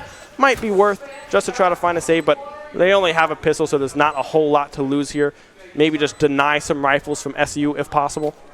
That was basically just a Senji round. He walks in, one taps a guy, makes a lot of noise, comes back to B, finds another lurk kill after entering. This guy's entering, this guy's lurking, this guy's holding the flank. He's doing everything right now. Yeah, Shenandoah right now looking very, very strong on this attacking side. Noble now opting over towards the Sheriff and a light armor here. Claviella and Senji. Everyone else with a rifle other than Noble so far. But full buys almost across the board on the side of St. John's. Snail, the only one there with the Bucky. Interesting buy with the Bucky. I'm not too sure what the plan is. I mean, they are playing C, so not a bad site for that in particular. Right. But it looks like we're committing to a very heavy A take from the side of Shenandoah. It doesn't look like they're going to stop at this immediate area as well. Yeah, they're watching this B rotation, this little doorway that can be blown open. Breach sitting on the other side of it right now, but waiting for their moment to possibly strike. Bats just laying in wait, but Claviella getting aggressive, able to pick up that kill. Now it's only Mega Pika over towards this B side, able to find one. Claviella answering back. Senji does go down the jet. The smoke's not there, but the plant already secured on the side of SU in this B site. Now setting up on this defensive angles are Claviella and the rest of SU. The nade coming through. Vogue not going down just yet. Able to find that kill onto Claviella in heaven. Noble opting to back out of that spot. The blinds coming through, trying to play it slow. 3v3, a trade again. 2v2 now. Toaster and Heaven. Snail right down below. Shrezier and Noble able to find one. Now it's just Snail and Noble for the round. The turret coming down. The defuse now coming down. Snail hopping off it, trying to find this kill. Will be able to do so with the Bulldog. Able to pick up the first round for St. John's in the second map. Possibly? Oh! Not just yet. 0.35 milliseconds on that defuse. SU getting away with another steal of a round. Yeah, fantastic awareness from Noble. Basically just timing the peak to ensure that Snail had no chance of defusing the bomb. Yeah. And, you know, we're on another eco from the side of St. John's. Snail still with the Bucky. You know, he really seems to love the Bucky, so we'll see how it fares for him. Hey, but if they pick up kills with it, why not, right? If you're getting 2-3 kills with the Bucky, go for it. That's what I'm saying. See this nice little Sova dart, but it just misses. Yeah, just behind that tree there, no information gained on the side of St. John's here. That's actually really scary for St. John's because Shenandoah doesn't even have to break that dart. Yeah, it means that just don't have any information that they're actually up here. Yeah, SU can now kind of do whatever they're feeling. Trying to get some jump peaks is Vogue there in that A cubby area, but not able to see anything just yet. Will be able to see Ultra Lee there most likely. Maybe not. Yeah, jump peak still coming through. I don't know if St. John's is aware how far up SU is so far. The smoke coming through, that might be able to signify that a push is coming through. Nade back under that heaven area towards that rope. Noble able to find one onto Toaster. The raise down. Senji as well, finding the breach on the backside. The push coming through. They know where Vogue is. Noble able to find the kill as well. 4v2 now. The plant coming down. Shrezier now setting up some vision, some traps there for SU, trying to just deny any chance that St. John's has to defuse this bomb. Senji again in such a good position, able to find Snail here, possibly not just yet. Opting not to swing, will play their life, opting to just put that smoke down instead. Now it's just Snail on their lonesome. Claviella will opt to swing. 72 HP remaining on the raise, and SU looking super strong. No Bucky kills for Snail just yet, but you know, St. John's are going to take a timeout, and hey, last time they took a timeout, we saw what happened, right? Yeah, St. John's timeouts go pretty crazy, it would seem, right? Went on a 5-round run in between that first attacking round that SU, or I think it was, yeah, SU was on the defense the first half, I believe, of Icebox, but able to bring that one back, tie that up at 6 at the half. 4-0 lead now for SU on Lotus. What do we like to see so far? What do we liking? You know, I've been loving the way Shenandoah has been. You know, they've been playing very what's the word? Diligent defaults, right? Where, you know, they're covering all the angles, and, you know, they're taking spaces all across the map, and also not giving St. John's that much information. Right. Information denial, I think, has been the key, because St. John's hasn't been able to stack sites. That was where they had the success with on Icebox is that they'd get information early on B, and they'd stack sites, deny plants, and make it very, very difficult for Shenandoah to get these plants down. But right now, they're not getting much early info, not much early space. So I'd like to see St. John's maybe fight for this A main area, try to lurk up B, do something a little bit more aggressive to basically make Shenandoah uncomfortable. Yeah, and on the side of SU here, we see 3 ults up and available. We have Omen, Raze, and Cypher with these ults up and available. 0 on the side of St. John's, but we do see Snail with a rifle this time, picking up the Vandal, able to save up for that one. Full buys across the board pretty much for both sides. Shenandoah again approaching very slowly. This split approach is trying to get vision wherever they can. Yep, a very careful default once again. Vogue is jump peeking once again, and we'll see if he can actually get some info this time. He hasn't used any of his util yet, and hasn't actually spotted anybody. Spots a jet? No, not quite yet. I don't think they've spotted anyone just yet. Maybe they did. Rotation coming through from the breach now.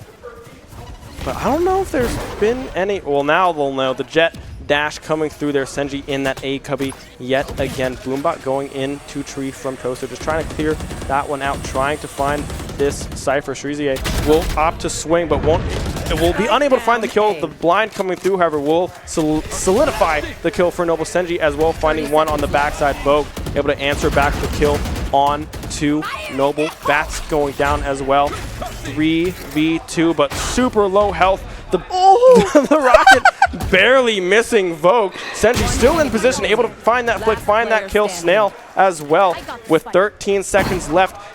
Senji has to try to find this plant. Will most likely be able to do so, yes, with just about 6 seconds remaining. It's Snail versus Senji right now. Ult available, but most likely will not use it. Will miss the spray. They know where everyone is now. Senji still holding that angle. Will be able to find the kill. Good patience. Good fake out coming through from the jet. Tossing that smoke around that other corner and then just holding that same angle. Great gunfight and great play there from Senji. I mean, such a smart play from Senji, right? You smoke the turret, kind of make that Killjoy a little nervous, like, oh shoot, he smoked the turret. Is he actually going to walk this way? Or is he just going to come back? And Senji, no fear, swings with 4 bullets left in his magazine and just decimates him on that first bullet. Yeah, 5-0 now in favor of SU, looking very, very strong on this attacking side, trying to go up into this half with a very commanding lead over St. John's right now. Snail back over to this Bucky, the Guardian, in the hand for Vogue as well. A little bit of a save round for St. John's, just trying to get back in the swing of things. Full buys across the board for SU yet again. Snail holding this angle with this Bucky, trying to just find one early pick if they do opt to enter this C site, which is just looking like they are wanting to do so with all 5 members stacked over towards this pile. Now, I'll be a little scared. They are walking into a Bucky. Into this close range. So it is a little worrisome. See if we can clear some of this util here. The blind coming through is very, very well. Well, no, that's just a smoke, not a blind. It looks like Snail's not going to play on site, but Bats actually does get one with the Aftershock. And there's a Sobol that comes out, also gets Clabiella on the raise, but doesn't deny the plan. So we're in a 3v4 post-plant situation, but St. John's are on eco weapons. Yeah, it's up to SU.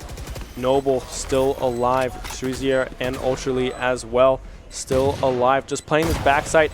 They know that Vogue is in the area. Now Ultrally trying to swing, trying to find this kill. Now Vogue able to find one, but Ultrally answering in response. Toaster able to find the kill. Shrezier is the last one standing for SU. If they're able to swing around and get this kill, it's a 1v2 situation, but Mega Pig able to read the rotation around the back of that site, picking up their first round win here on Lotus. Vogue with that headshot, he actually, I think he also dinked the person behind the person he killed. Yeah. I couldn't really tell, but that's so much damage with just one shot on the Guardian. And it's a huge eco round from the side of St. John's. You know, we talked about it, right? Like, losing these ecos can be devastating, right? Because it also kills the confidence, sort of. Like, you just lost a round that you were supposed to have, like, a 60-70% chance of winning, right? Yeah, SU now still opting to try to go for this full buy. Senji looking to use their ultimate here, only leaving base with a pistol. The ult pop now, knives out and ready for this jet. Just trying to find these angles. No one peeking them just yet. Playing on site instead is Vogue here, not opting to go for these jump peaks to try to get this information. St. John's now going on a little bit of a rotation here, but nothing overcommitted just yet. Vogue now going for these jump peaks, trying to find these angles. Vogue taking a little bit of damage on these peaks, but nothing too crazy just yet. Minute to go in the round. SU pushing up ultrally, goes down to the rocket. Toaster able to find one. Mega Pika as well, finding another one onto Claviella. Cerisier able to find one back onto Toaster on site. Now Vogue gonna stare down these knives, possibly will go down. Noble able to find one, but Vogue finding Cerisier in tree yet again. 2v3 situation. The swing out from Senji, able to find one, picking up that Vandal. The knives are still ready and active, not anymore. Just begun. Noble using the ultimate, TPing over to that C site. The plant coming down. Senji now has to hightail it across the map, trying to reconnect with their teammate. And now the Killjoy coming through, but a huge kill. Noble able to get that one before that defender lockdown goes through. And that's the Noble spot coming in clutch again. He's used that spot so many times. It's such a strong off angle that's so hard to clear if you're coming waterfall. And great play from the side of Shenandoah, recognizing that everybody's already rotated over the A side, and Noble just goes for a quick ultimate, gets that bomb down, and has a fantastic awareness to play a strong off angle into the Killjoy, and that's a great 2v2. Yeah, that A push was coming through as well. Didn't work out, and with that Omen ult, that TP is so powerful, especially with the knives still up, exerting so much pressure on that A site, almost forcing people to stay on A just in case they're not going to go for that rotation. They opt to do so, and it works out heavily in SU's favor. 6-1 now, the score line for SU. Full buys across the board for Shenandoah. A couple Vandals and a couple Econ-friendly guns in the hands of St. John's. Yeah, and you have to wonder, St. John's are on kind of like a broken buy here with, 2 Vandals, a Bucky. It seems like a very strange approach this round, especially when you have, Snail still only on 300 credits. Like, I'm not sure what the goal is from St. John's with this buy. Yeah, Snail just trying to find these angles on this C site, but just are unable to do so. They spot out Vogue going for these jump peaks, trying to just find that one headshot. Now Vogue opting to use the drone, getting a lot of information with that one as well. Astra popping the smoke. Ooh, Vogue with the spray kill. through the smoke finds Senji. That is a huge early kill there for St. John's. Now SU opting to rotate over towards this B site, trying to connect, but 3 members of St. John's stacked in this heaven area. The concuss coming through as well. Now pushing through is Shenandoah. Claviella trying to get up top fast enough. But there's a flank from able to Toaster. find that kill exactly. The flank coming through onto Noble. Not looking good for SU right now, but Claviella in a strong position. Will get flashed, able to tuck behind that corridor. Will be able to spray through the Cypher as well. Cerisier finds one in response, finds another ultrally, finding that one. Now a 2v1 situation. The flash coming through the concuss, but has to reload. Bats finds one with the Sheriff. Cerisier and Bats, the last one standing. Bats now trying to find this defuse. Cerisier thinks it's a fake. It is. Goes to half. Bats now re-entering. Cerisier needs to try to find this kill, but won't do so. Does not swing out Bats with a beautiful fake play, able to pick up the round for St. John's. Wow, Bats with some incredible cojones to stick that through. I mean, he sticks half, says, I don't see them. I'm going to go back, stick it again, and not get off. And that's an incredible way for St. John's to take that round. Yeah, and Cerisier just a little too hesitant to swing that corner to try to find that kill, right? They had full HP. They knew it was just a Sheriff in the hands of this breach, but just the confidence not quite there to take that angle, to take that approach just yet. But nevertheless, still 6-2 in favor of SU. Full buy still able to come through. but not quite yet on Cerisier, opting for that Bulldog and that light armor. And Snail still got this Bucky. They did get it. They finally got their Bucky kill last round, but you know we got to see more from this Bucky for me to be convinced. And as I say that, there's the Bucky kill that we were looking for. Club Yellow goes walks down down in disappointment. Cerisier. I already know Club Yellow knows I'm flaming her for Rosa. Yeah, I think that's 2 for... Two for today already. 0-2, I guess, yep, right? 0-2. What can I say? Yeah, that's not too great, but hey, it happens. Hey, this was a pretty interesting play. They take C and fake the rotate back to B and kind of bait out rotations for a free plant on C. Yeah, I love that play, actually, going over to that door, opting to activate it, and then run right back to C, just like you said, the free plant coming through. 3v2 now in favor of SU Toaster and Vogue, the last one standing, Vandal and full shields to their name. Hey, I mean, now. Vogue has been pretty crazy this game, so you know we could see something pretty nice from him. Already taking a fight with Noble, but he is walking into a crossfire, and Noble takes him out. But Toaster's able to get the trade onto Ultra Lee. Now we're in a 2v1 situation. Oh, Noble with a beautiful spray. Knows where Toaster has to be. Knows that they're not on that little ramp angle to the left, or the right, excuse me, of that back site. A beautiful spray and another great attacking round coming through from SU. Yeah, nice little teamwork from Cerisier and Noble at the end. With Cerisier on the ping with the little camera, gives Noble that information for the very, very easy spray down. I don't think I've ever seen this elephant before. I think this is a new one. I've never seen this one either. This is that's a new find. I've not seen it. W Observer, man. We found another elephant? That's huge. Pirate elephant? What is that? Yeah, some like pirate elephant or something like that as the little hat, the eye patch. A One Piece character kind of thing. Yeah, something like that, yeah. Maybe some inspo. Yep. Who knows? Another split approach coming through from SU now. Yep, great way to deal with this anti-ecos. Just make sure nobody's pushing any of these lanes on the map. And they already get a little bit of damage onto Vogue and forces Vogue to back away all the way up to heaven. Senji is watching that A cubby area again, ready for this jump peek possibly.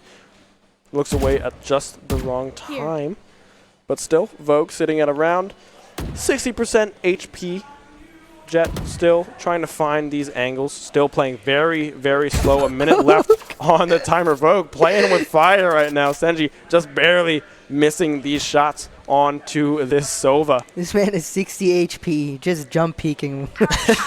I no love it. fear. He's getting info, you know? I mean, I guess. I mean, that's just a scary thing to be doing. Now rotating back over to the back of sight. Senji trying to get aggressive, but doesn't quite find the angles just yet. But now Claviella able to get the boom bot. That is a huge kill. That would have been a little harmful if that one was to blow up. Cerisier trying to find this angle. Vogue able to find that one, but Claviella will get that trade back. 3v2. Claviella, you can get on top of that, but a little miss. Hey, we'll do the second time. Snail able to find the kill onto Noble with the Sheriff over 2v2 situation. One in heaven, one down on that site in tree. Got a little bit of deja vu there, Ben. Have you done that a few times? No, we've watched Claviella do that in a match before. That's true. That same location. So. Yeah.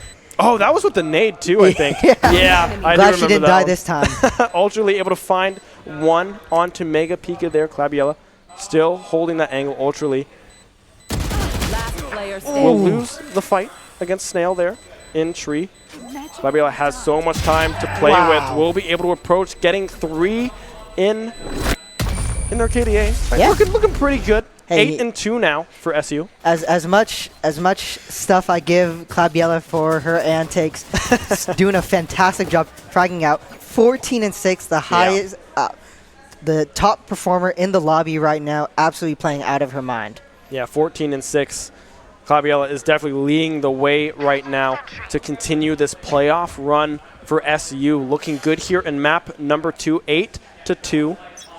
2 rounds left in the half. A potential 10-2 attacking half to move over into this defensive side would be massive for SU. St. John's has a uphill battle All right, well, in this this is one. an interesting adaptation. We got a switch up from St. John's with the Killjoy going B and the Raze Sova actually coming to the C side.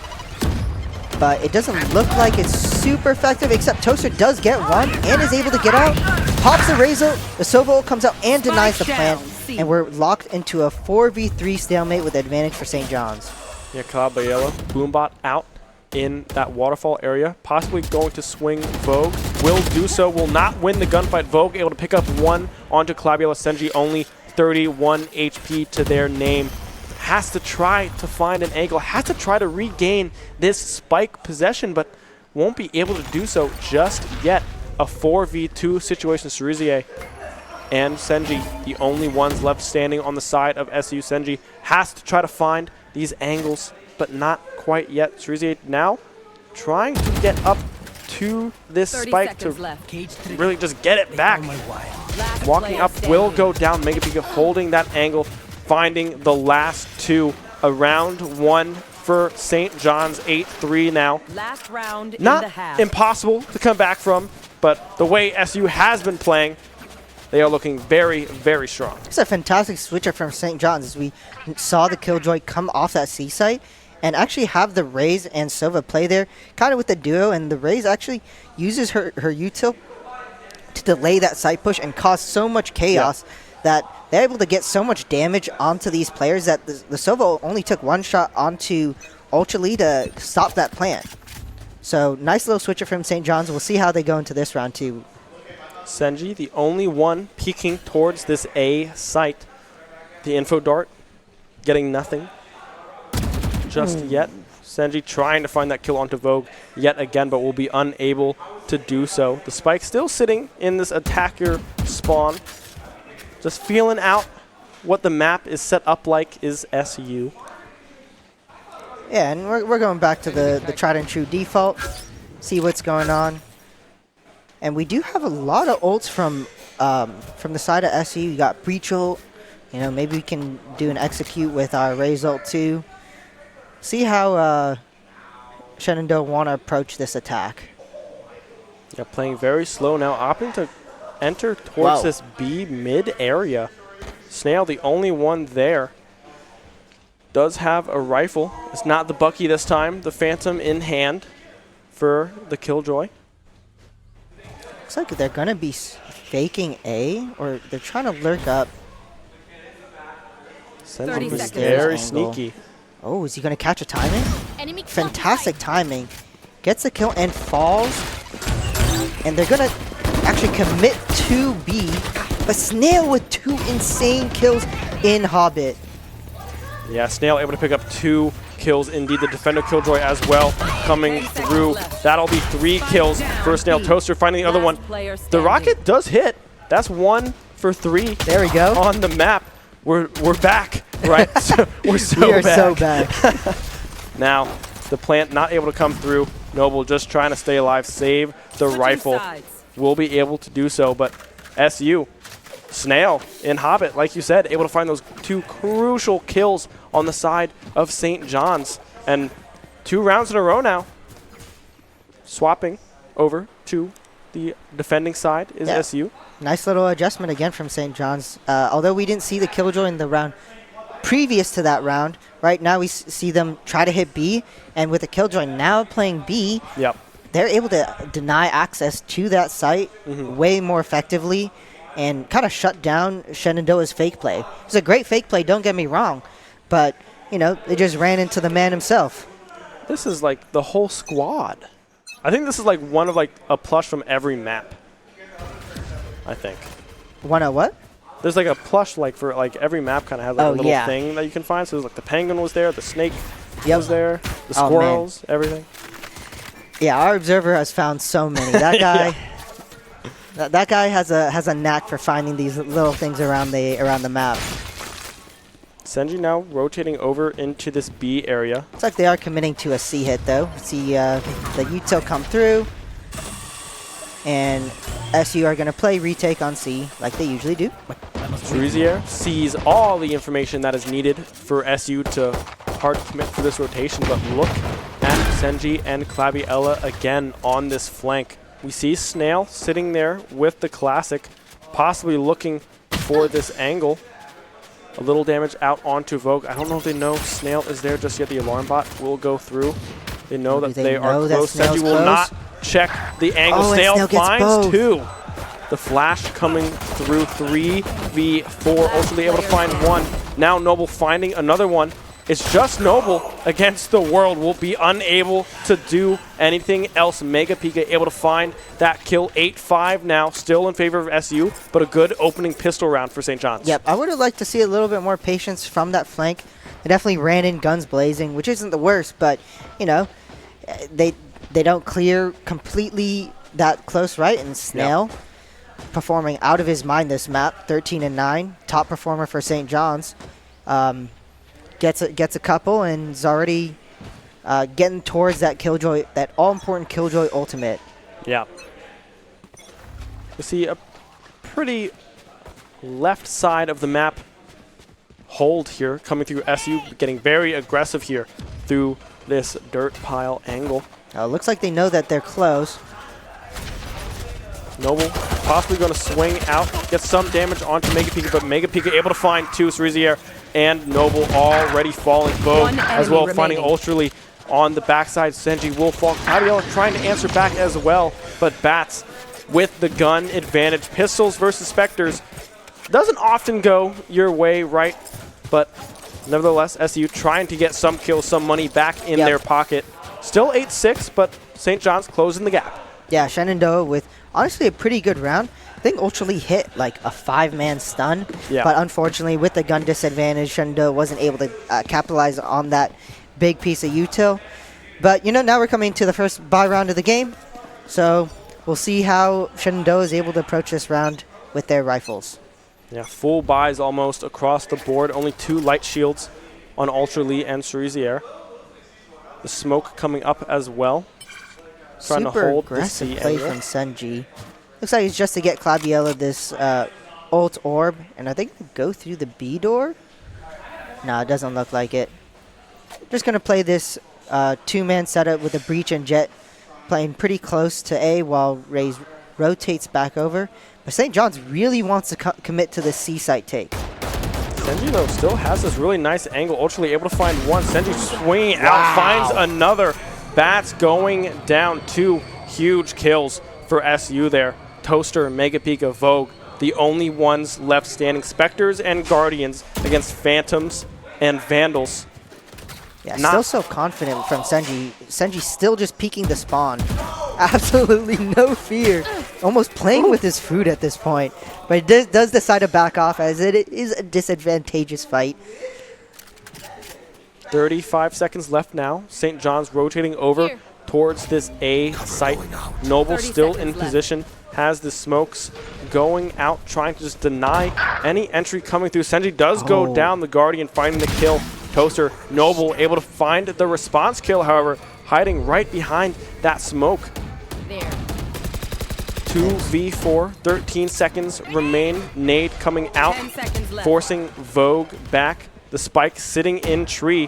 Won't have any time to get the spike down. Now just hunting for these kills. Will be unable to do anything with them. Cloudiella is going to swing on to Vogue. Won't find the kills just yet. Just Vogue remains. SU holding strong, getting the momentum and the money back in their favor, winning the round. And yeah, now we have a 6-9 score line. Nice. 9-6 in favor of SU on this defending side. So we have this discussion a lot. Are the bears small, or is the flower just like really big? I feel like the bears are small. Because if you look at the pillars, right, I feel like the pillars are normal size. I was going to say the flowers must be big. I mean, it is Lotus. And okay, like, look at the size of the flower on that that thing, true. Right? I think it has to be big. Yeah. Like, they are Lotus flowers, I believe. So yeah. If another aggressive A play come out from Senji and his gang. But St. John's really love taking the C site, and they are now aware of Shenandoah's aggressive play. So we'll see if St. John's still want to commit to the C site. Cerizi are still in position, though, holding the site by herself. Noble now rotating over in this waterfall area, trying to hold this angle as well alongside of Cerizier. The drone coming out, trying to get some intel, but possibly not finding anything just yet. And I love this from Shenandoah. They're not overcommitting to this A flank. They're just holding space aggressively, kind of waiting to see if St. John want to push into this, try to force them into this Cypher setup on B. But St. John's isn't taking that bait just yet.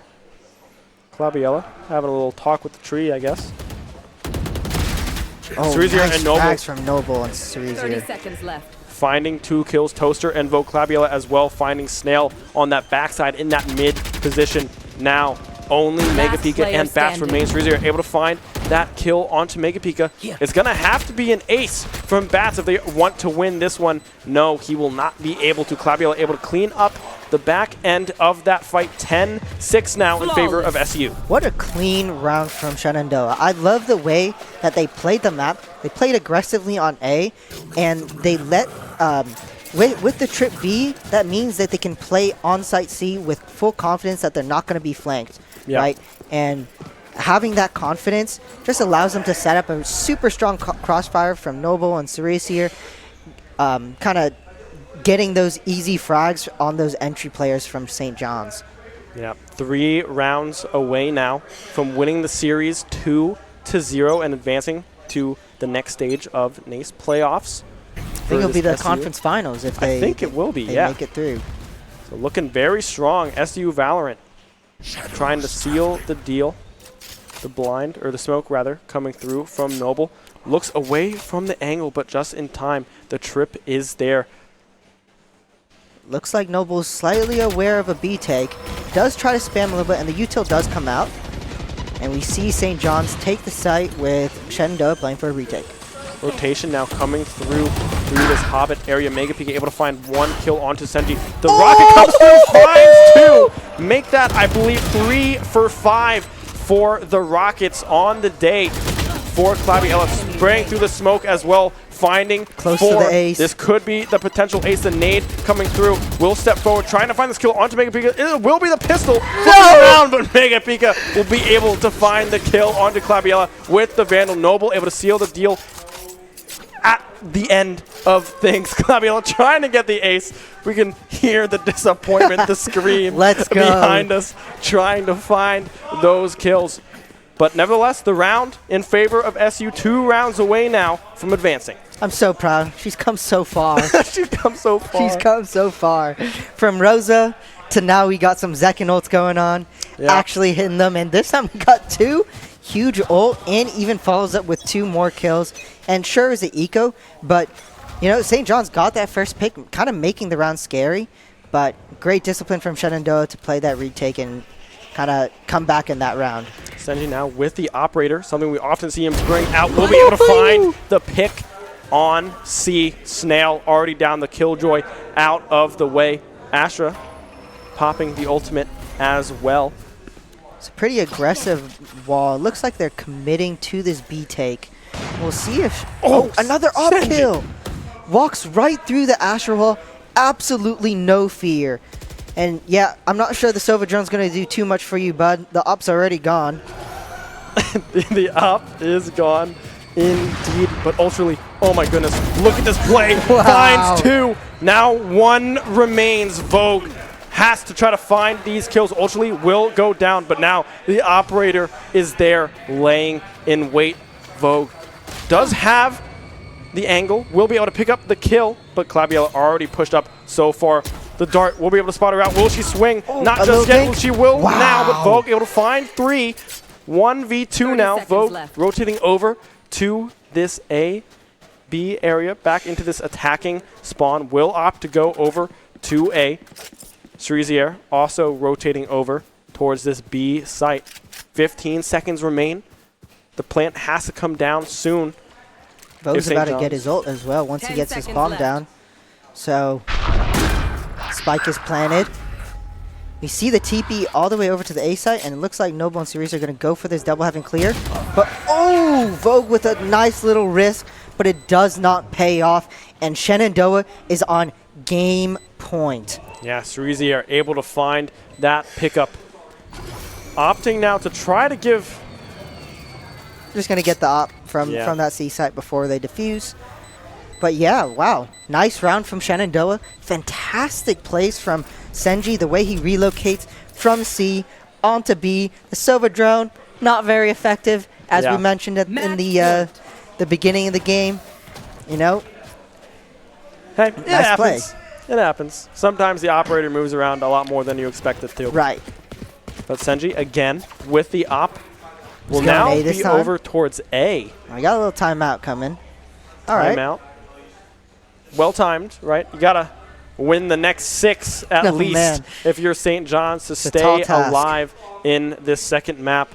But like you said, it is a tall task. Snail has to have a Spectre here in their pocket. Bats yet to buy, I believe, sitting on 2,600 right now. But again, on the side of SU, full buys. Senji, the operator, unlocked on this Jet. They are looking so strong on this defensive side that St. John's really has to come up with a miracle if they're going to try to even this one back out. Oh, yeah. And, you know, St. John's, I think we're going to see almost all these ults come out, right? It's getting down to the wire where Shenandoah, they want to close this out. They know they have the advantage. They have to win this round, right? But St. John's, their back's on the line. Like, this is their season on the line. So it's going to be a crazy round with all these ultimates. Yeah, we can look a little bit at the map, just a little, right? We can see a little bit of a setup coming through. We mentioned it already with Senji looking towards this A site with this operator. It's going to be Cerisier over towards this C angle, all by their lonesome. Trying to hunker down, hold this one down. The cam out now. St. John's is opting to go towards this C angle. And there's an early drone to, you know, clear out that potential op. Nice. Yeah, wary of that operator, will be able to advance over towards this dirt pile. The turret behind them, able to counteract any flanks that might come through from SU. Very effective utility clearing from the side of St. John's. Is able to basically negate almost all the Cypher trip, just honestly 20 seconds into the round, forcing Shenandoah to rotate all these players over. But, you know, Shenandoah, they have that confidence because they have that op line on A, but now they're committing to the C site take. The breach ult comes through. No one sitting on site to get hit by that one. Now the pressure coming through. SU trying to find these kills. Vogue extremely low. Will be able to find one. Senji Noble answers back. Cerisier Noble finds 2. Toaster now has to come up huge for St. John's. Will be unable to do so. Noble finds 3.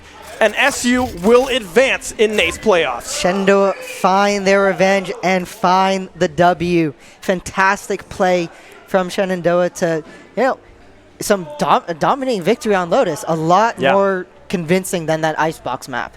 Right, yeah. Icebox 13-10. Nail very, biter. very close map 1. But as soon as they got onto Lotus, that attacking side, man, just blew everything out of the water. I believe finished that one 8-4, or was it 9-3? Yeah, it was. I think it was 9-3, 8-4 or 9-3. Something around there. Right. But nevertheless, had a huge lead moving into that defender side. Dropped a few rounds here and there, but able to bring that one back very solidly. And props to every member on the side of SU coming up huge in big moments. Oh, yeah. And, you know, St. John, like, they were playing pretty fantastic as well, right? We saw huge plays come out of Vogue, out of Snail to deny a lot of these SU plays. But, you know, ultimately SU, I think they just outplayed them overall in terms of the way they played the map, how they took space on defense, they took space on offense, and didn't really give St. John's any room to breathe. Yeah, there's the score lines on your screen. 13-6 there on Lotus. Shenandoah's been looking very strong on this map. Definitely one that they are very, very comfortable on. They're learning Icebox. Right. We're able to win that one in map number 1, 13-10. Winning the series overall 2-0. It was a best of 3. Everyone excited here in the arena, in the prod room. Definitely high energy so far from the squad, but a great showing from both teams, right? St. John's played that extremely, extremely well. Just unable to win out on these very small gunfights that end up leading to very big trades and big turns for SU. Yeah, I want to shout out Ultra Lee and Cerisier, who at least on Icebox, they carried a lot of the load when, you know, the typical star players like Clabiella and Senji weren't having so hot of a game, right? And they actually picked it up and had some huge clutch rounds, right? And took them into that map 2 with momentum, and those star players, they took the momentum and closed out that game so confidently. Yeah, and this just goes to show the growth that this squad has had, right? They were a club team last semester and now elevated to this academy level. Super strong. The development has just been amazing to see, and we will have an interview with you here shortly with Clabby Ella. The coach will be on desk. Don't go anywhere. Love to hear the insight that we get from her. Stay tuned.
Understand it, this wasn't the plan. Don't wanna demand it, I've done what I can.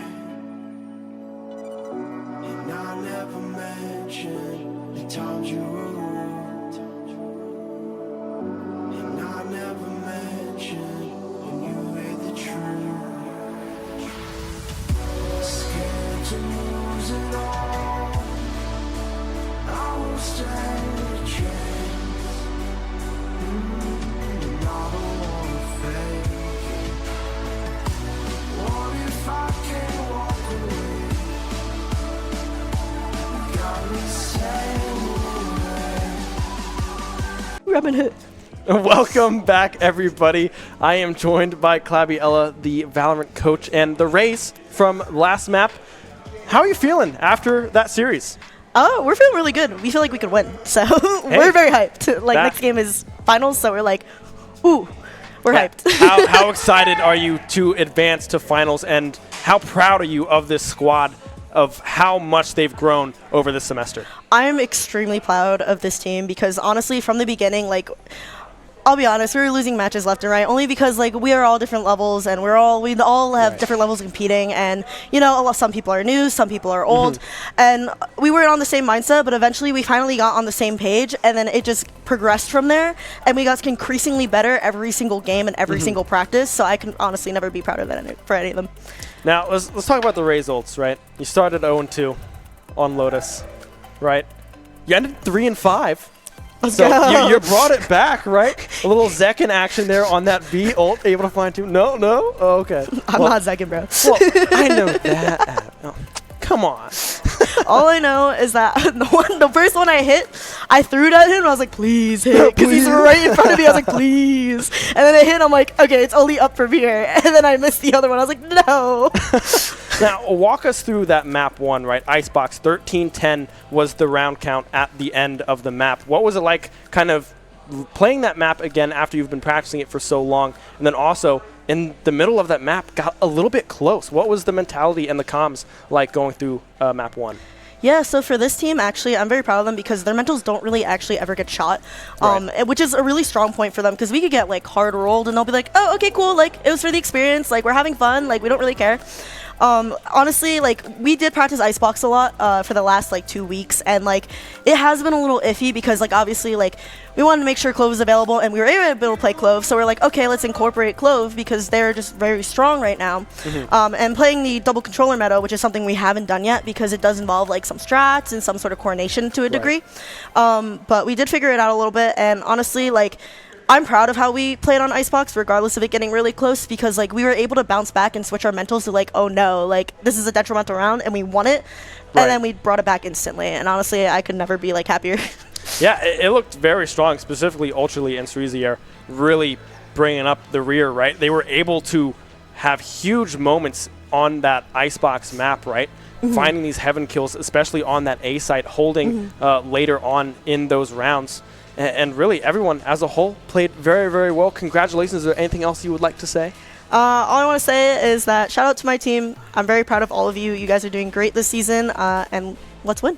Let's win. Well, hopefully we do. We have finals, I believe, next week. Yes, April 17th. April 17th coming up close here. Some preparation time, hopefully. Thank you so much for watching. I hope you enjoyed the stream. We have, I believe, Smash Bros. Tomorrow? Friday. It is on Friday. You're also the Smash Bros. Coach, so the right person to ask. You do have it on Friday, so stay tuned for that coming up. I believe that is playoffs as well. This is LCQ for NECC. They just added it recently, so it's kind of new. It's going to be different, so it'll be interesting. Very excited to see what happens on the Smash Bros. Side of things. Thank you so much for joining us, and we will see you next time.